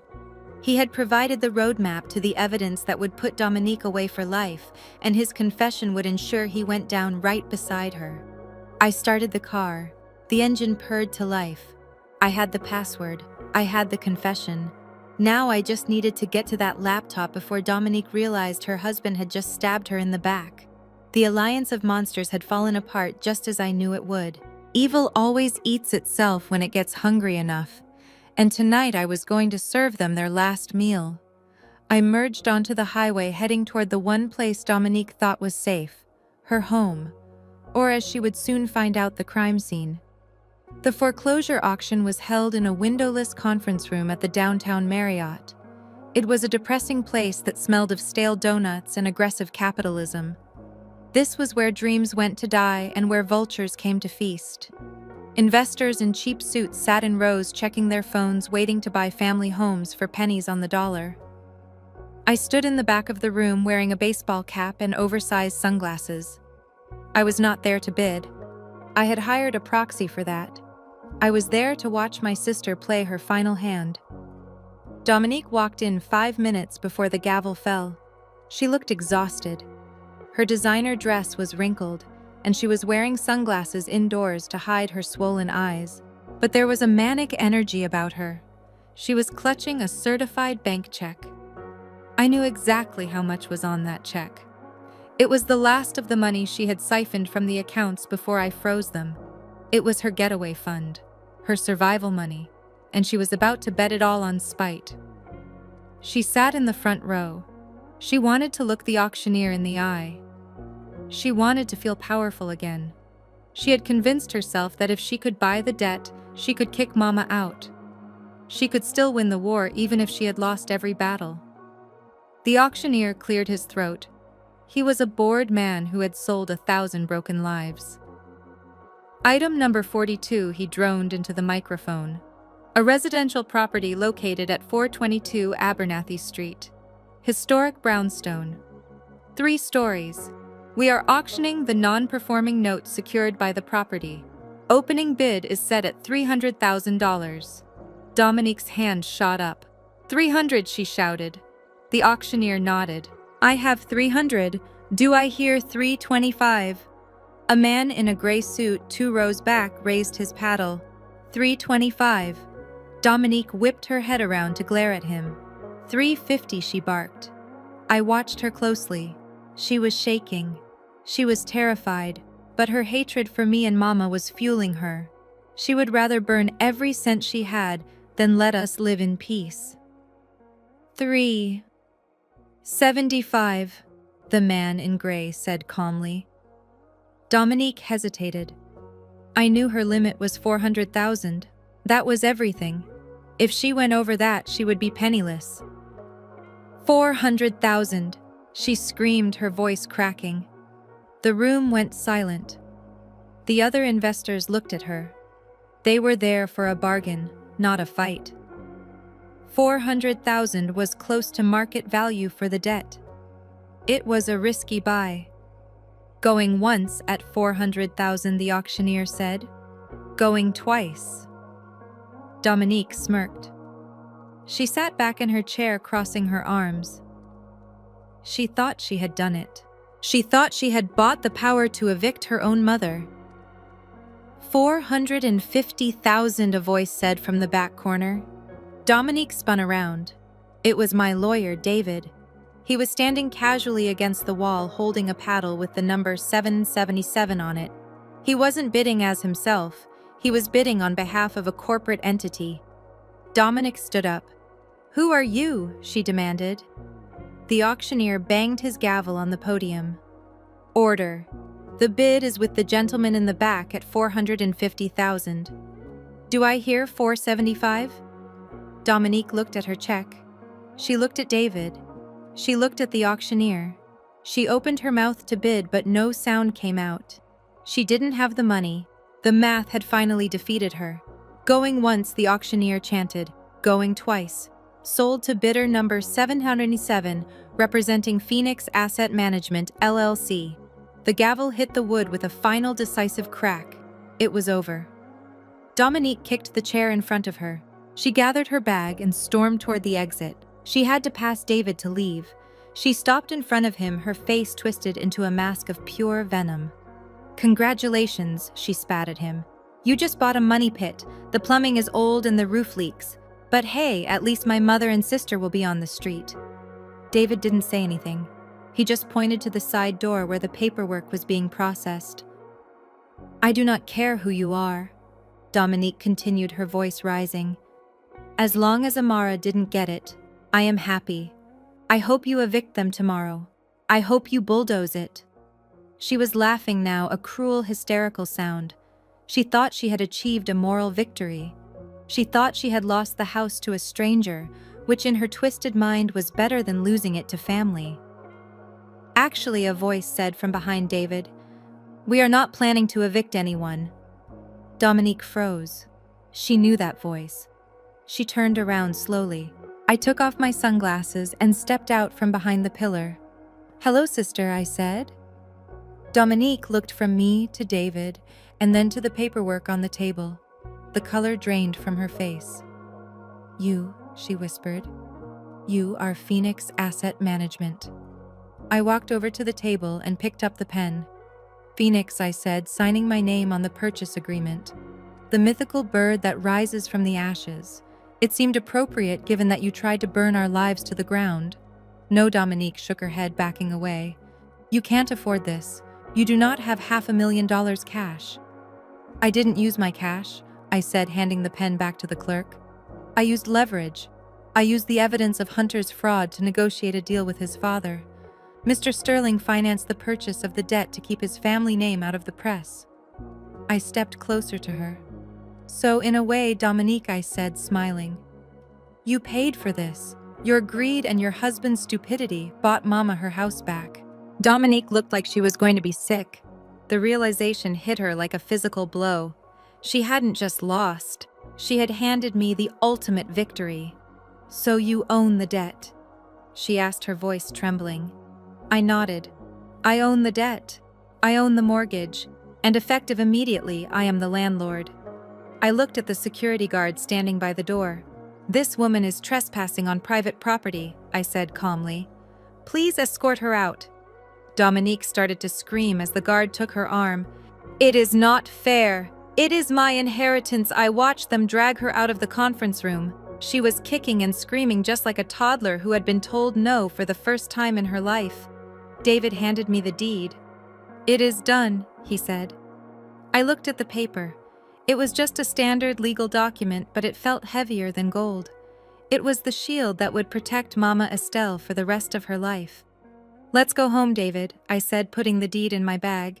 "Mama is making peach cobbler, and I think we finally have something to celebrate." I walked out of the hotel into the bright Atlanta sunshine. My phone buzzed. It was a text from Hunter. He was asking if I had spoken to the Petrovic brothers yet. I deleted the message. I had bigger things to worry about. I had a house to renovate and a life to rebuild. The revenge was sweet, but the peace that followed was even sweeter. I got into my car and drove toward the West End. For the first time in 6 months, the sale pending sign would be coming down, and it would stay down forever. The morning sun hit the red bricks of the brownstone on Abernathy Street, but it brought no warmth to the people hiding inside. For the last 3 days, Dominique and Hunter had been living like fugitives in the house they tried to steal. They had sold their own luxury condo in Buckhead a week ago, thinking they would move into Mama Estelle's historic home and live rent-free forever. They had gambled everything on the assumption that Mama would never leave the nursing home. Now they were trapped. They had no money, they had no assets, and thanks to the foreclosure notice they had ignored, they had no legal right to be there. I sat in my car across the street watching the front door. I sipped my coffee, feeling a sense of calm that scared me a little. Revenge used to feel hot like fire, but now it felt cold like steel. Beside me on the passenger seat was the writ of possession, signed by a judge less than 24 hours ago. It was the legal hammer that was about to shatter my sister's delusion. I checked my watch. It was 9 o'clock exactly. Right on cue, a white van pulled up to the curb. 2 uniformed deputies from the Fulton County Sheriff's Department stepped out. They were big men with serious faces and utility belts that jingled as they walked. Behind them came a team of 4 movers I had hired. They were not the gentle kind who wrap your china in bubble wrap. They were the eviction crew. They carried heavy-duty trash bags and moved with the efficiency of a demolition team. I stepped out of the car and signaled to the lead deputy. He nodded at me. We walked up the driveway together. The grass was overgrown. The flowers Mama loved were dead. In just 6 months, Dominique had managed to let the exterior decay, just like she had let her own soul rot. The deputy pounded on the heavy oak door. His fist made a sound that echoed through the entire neighborhood. "Sheriff's Department," he shouted. "Open up!" There was no answer. I could hear movement inside. I heard a frantic shuffling and a hushed argument. They were ignoring us, hoping we would just go away. It was the logic of a child hiding under the covers. The deputy hit the door again, harder this time. "Dominique and Hunter Sterling," he yelled. "We have a court order for immediate eviction. Open this door or we will breach it." Finally, the lock clicked. The door opened a crack. Dominique peered out. She looked terrible. Her hair was unwashed, tied back in a messy knot. She was wearing a silk robe that had a coffee stain on the lapel. Her eyes were darting back and forth, looking for an escape route that didn't exist. "What do you want?" she hissed. "We are sleeping. You can't just bang on people's doors like this." The deputy didn't blink. He held up the paperwork. "Ma'am, you were served with a notice to vacate 30 days ago. That period has expired. The property has been foreclosed and sold to a new owner. You have 10 minutes to gather your essential personal items and leave the premises." Dominique laughed, a high-pitched sound that bordered on hysteria. "Sold. That is impossible. This is my mother's house. I am the heir. You can't sell it without my signature. There has been a mistake. Go check your records." "There is no mistake," the deputy said, stepping forward. He used his shoulder to gently but firmly push the door open.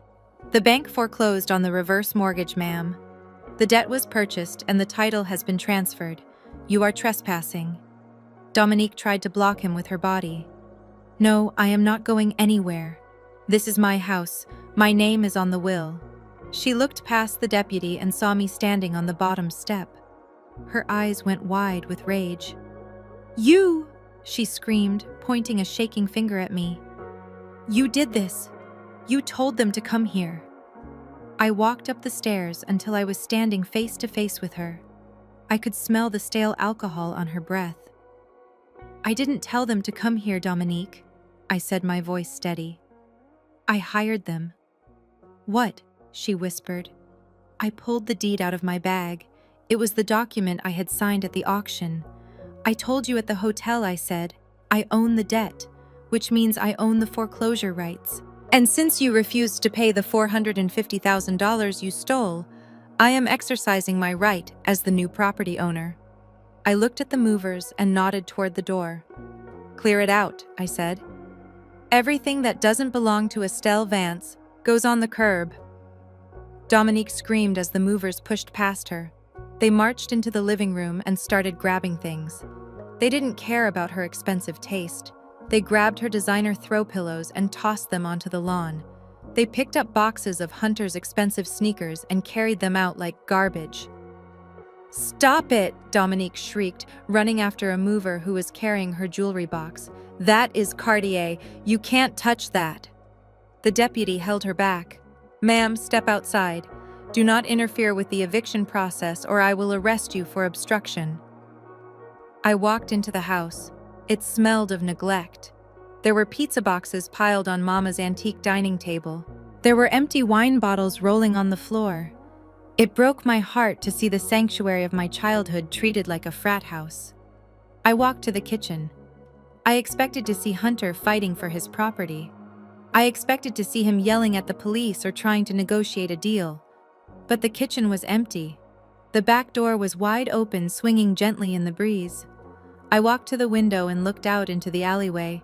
I saw a figure sprinting away carrying a heavy duffel bag. It was Hunter. He wasn't trying to save his wife.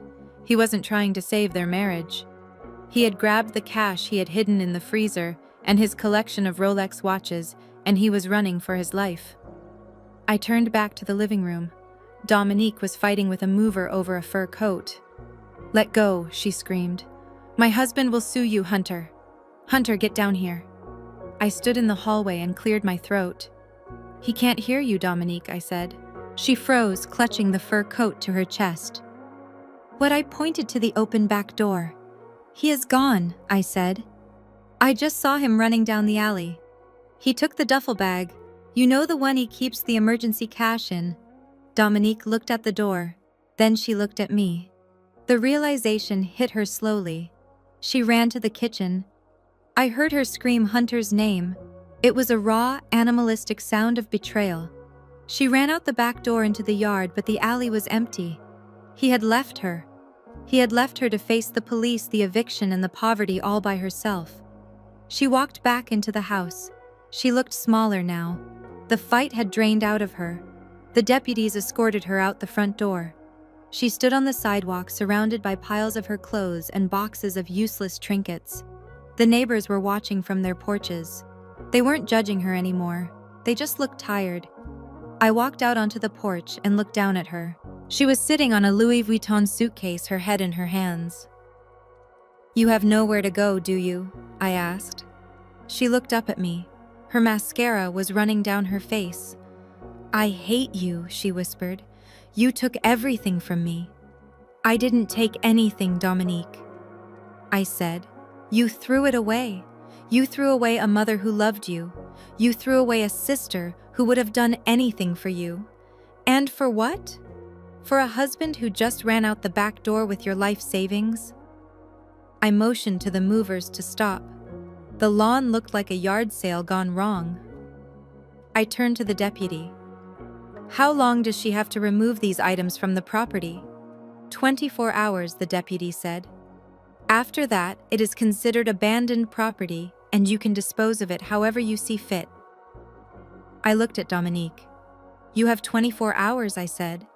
I suggest you start selling things. You are going to need the money for a divorce lawyer." I walked back inside the house and closed the door. The sound of the lock clicking into place was the most final sound in the world. I leaned against the heavy wood and closed my eyes. It was done. The house was ours again. The cancer had been cut out. I walked through the empty rooms. The silence was heavy, but it was clean. I picked up a pizza box from the floor and threw it in the trash.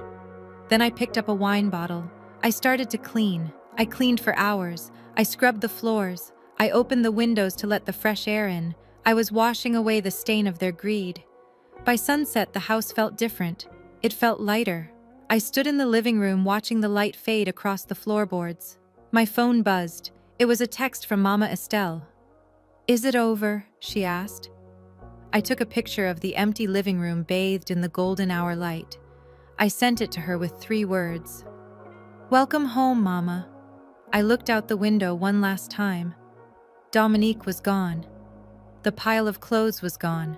The only thing left on the curb was a single broken picture frame. I walked out to get it. It was a picture of the 3 of us taken 10 years ago at a family barbecue. We were all smiling. We looked happy. I took the photo out of the frame. I looked at Dominique's smiling face. I didn't feel hate anymore. I just felt pity. I tore the photo in half, separating her from us. I put Mama and me in my pocket. I dropped the other half in the trash can. The eviction was complete. Not just of the tenants, but of the toxicity that had plagued us for so long.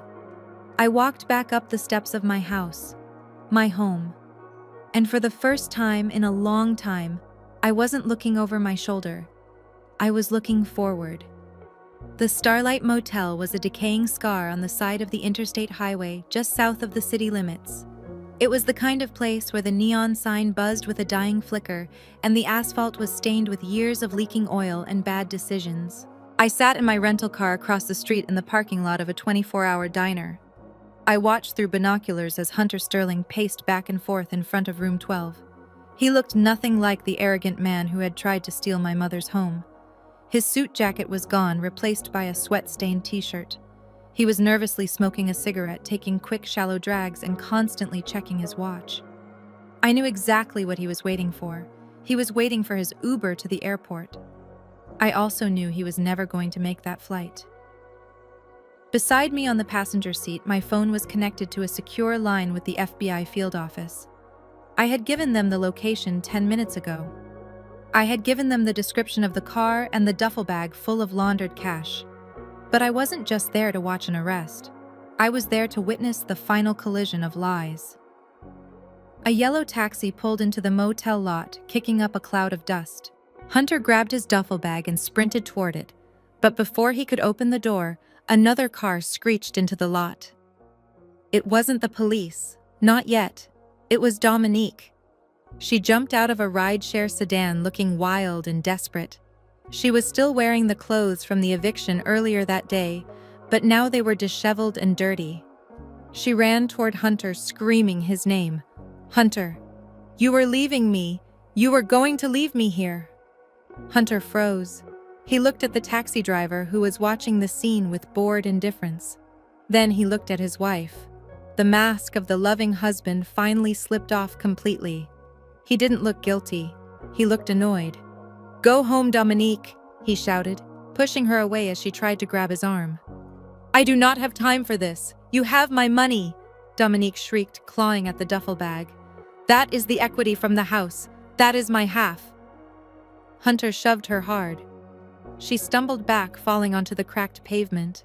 "It is not your money," he spat. "It is my money. I earned it dealing with your crazy family for 10 years. You are nothing but deadweight, Dominique. You are broke. You have no house. You have no credit. Why would I take you with me?" Dominique looked up at him, her eyes wide with shock.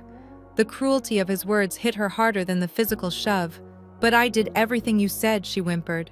"I put Mama in the home. I forged the papers. I betrayed my own sister for you. And look where that got us." Hunter sneered, opening the taxi door. "You were incompetent. You couldn't even keep the old woman in the bed." "Goodbye, Dominique." He threw the bag into the back seat, but before he could climb in, a siren wailed. It wasn't the long, mournful wail of an ambulance. It was the sharp, aggressive chirp of federal law enforcement. 3 black SUVs swarmed the parking lot, blocking the exits. Men in tactical vests poured out, weapons drawn. Federal agents, hands in the air. "Step away from the vehicle." Hunter froze. The color drained from his face, leaving him looking like a wax figure melting in the heat. He raised his hands slowly, the fight draining out of him instantly. The taxi driver threw his hands up, too terrified of being caught in the crossfire. Dominique stayed on the ground staring at the agents. She didn't seem to understand what was happening. She thought this was about the house. She didn't realize she was sitting in the middle of a federal money laundering takedown. I watched from my car as they slammed Hunter against the hood of the taxi. They patted him down roughly. One agent opened the duffel bag. He pulled out stacks of cash wrapped in rubber bands. Then he pulled out a manila envelope. The lead agent opened the envelope. He looked at the contents, then looked at Hunter. "Going somewhere, Mr. Sterling?" the agent asked, his voice carrying across the quiet lot. Hunter didn't answer. The agent held up 2 plane tickets. "One way to Phoenix, Arizona," the agent read. "And I see here you have a companion ticket." Dominique scrambled to her feet. "Phoenix? she asked, hope flickering in her eyes. Are we going to Phoenix? Is that the plan, Hunter? The agent looked at Dominique, then back at the tickets. The ticket is not for you, ma'am, the agent said dryly. It is issued to a Sarah Jenkins, and there is an infant lap ticket for a baby boy named Hunter Jr. The silence that followed was heavier than the humid air. Dominique looked at Hunter. She looked at the tickets. Then she looked back at Hunter. Sarah, she whispered. Who is Sarah Hunter? Closed his eyes. He didn't want to look at her. Who is she? Dominique screamed, launching herself at him. The agents held her back. She is his fiancée, ma'am, the agent said, checking a file. They have a 2-year-old son. He has been paying for their condo in Scottsdale with the funds he embezzled from your mother's estate. I watched Dominique break. It wasn't a crack. It was a shatter. Her knees gave out and she collapsed into the arms of the federal agent. She wailed a sound of pure agony that made the hair on my arms stand up. She had sold her soul. She had tried to kill her mother. She had destroyed her relationship with me. And she had done it all for a man who had a second family and was planning to leave her penniless in a motel parking lot. The betrayal was total.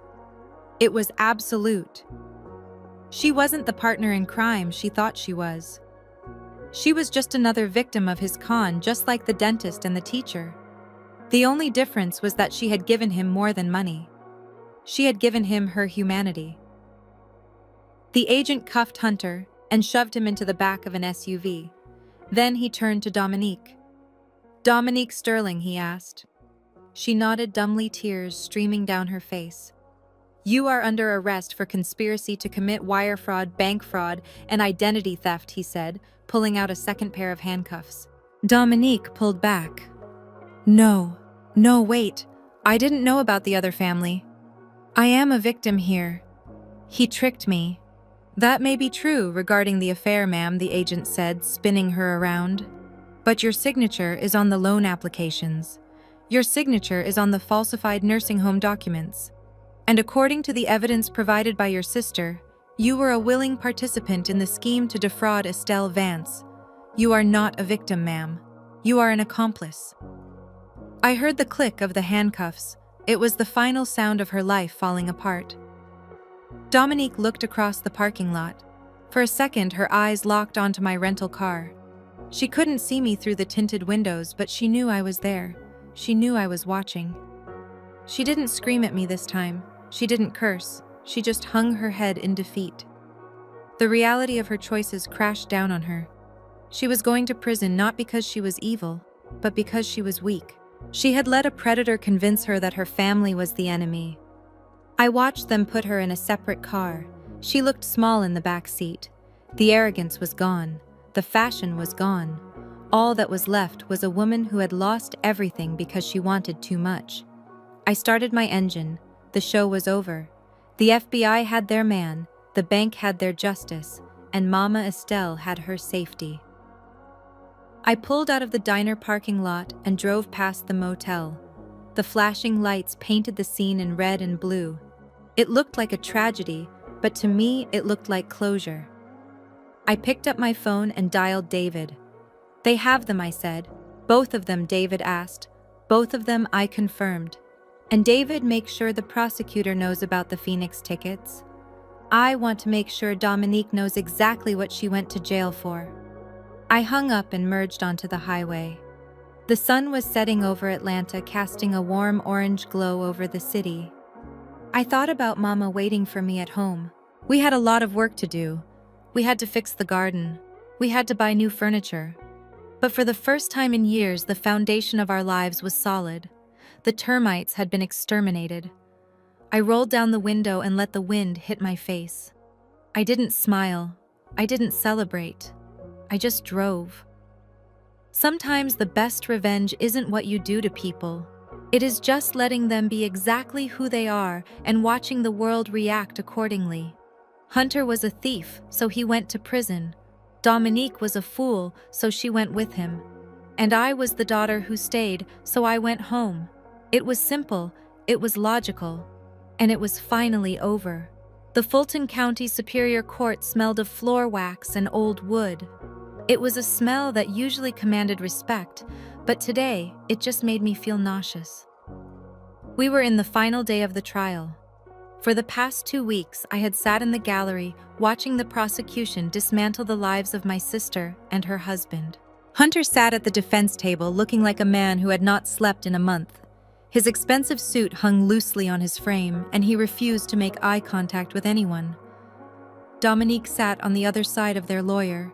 She had opted for the innocent victim look, wearing a modest cardigan and no makeup, but the hard set of her jaw gave her away. She was not sorry. She was just angry that she had been caught. The prosecutor called Mama Estelle to the stand. The courtroom went silent as she walked to the witness box. She held her head high, gripping her cane not for support, but for authority. She declined the bailiff's offer of a hand. When she sat down, she smoothed her skirt and looked directly at the judge. She did not look at Dominique. Not once. Mrs. Vance, the prosecutor, asked gently, "Can you tell the court how you felt when you discovered your daughter had filed a do not resuscitate order in your name?" Mama took a moment to answer. Her voice was low, but it carried to every corner of the room.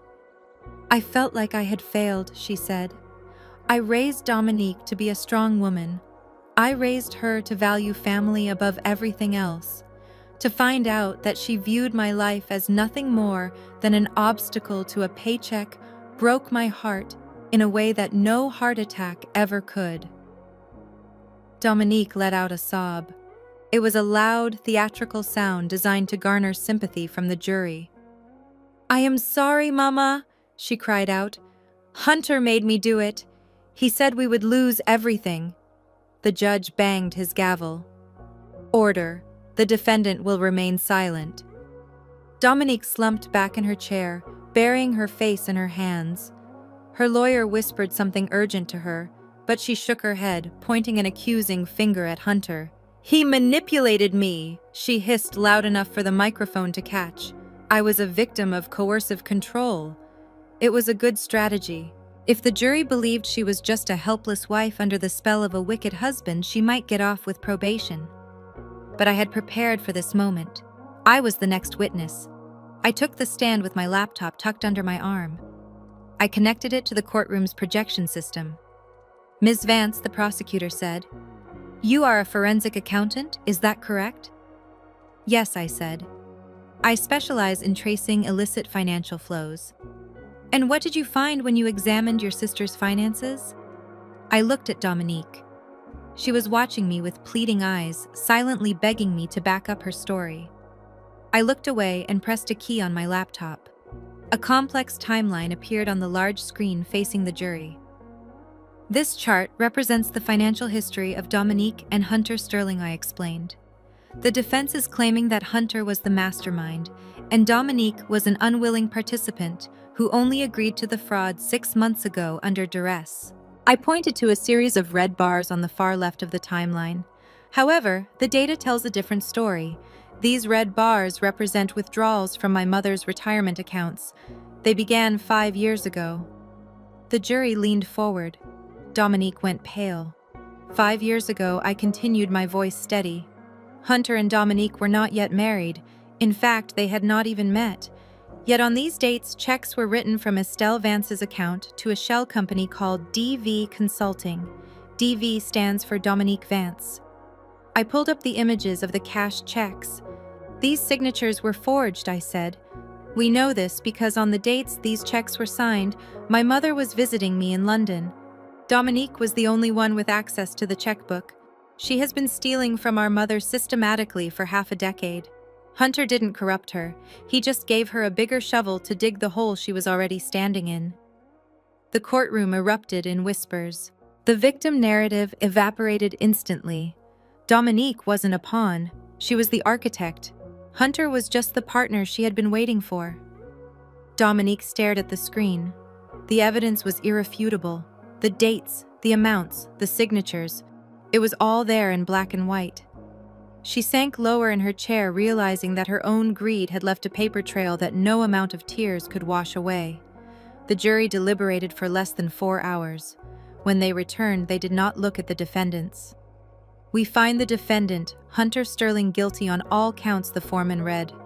Wire fraud, money laundering, elder abuse, and conspiracy to commit murder. We find the defendant, Dominique Sterling, guilty on all counts. The judge adjusted his glasses and looked down at them. Hunter Sterling, he said, his voice booming, you preyed on the vulnerable. You stole from the elderly to fund a life of excess. I sentence you to 15 years in federal prison. Hunter screamed. It was a raw, guttural sound. He slammed his fist on the table, shouting that it wasn't fair, but the marshals were already moving in. Dominique Sterling, the judge, continued. You betrayed the most sacred trust of all, the trust between a child and a parent. You stole your mother's past to pay for your future. I sentence you to 8 years in federal prison. Dominique didn't scream. She just went limp. The marshals pulled her up by her arms. As they led her away, she turned her head. She looked for Mama, but Mama had already walked out of the courtroom. So she looked at me. Her eyes were dark and hollow. There was no apology in them, just a cold, empty hatred. I watched her until the side door closed behind her. I didn't feel happy. I didn't feel sad. I just felt a heavy weight lift off my chest. The ledger was finally balanced. 6 months later, the brownstone on Abernathy Street looked like a scene from a holiday greeting card. Snow dusted the railing of the front porch, and a wreath made of fresh pine and holly hung on the black front door. Inside, the air was thick with the smell of cinnamon and roasting turkey. The house was alive.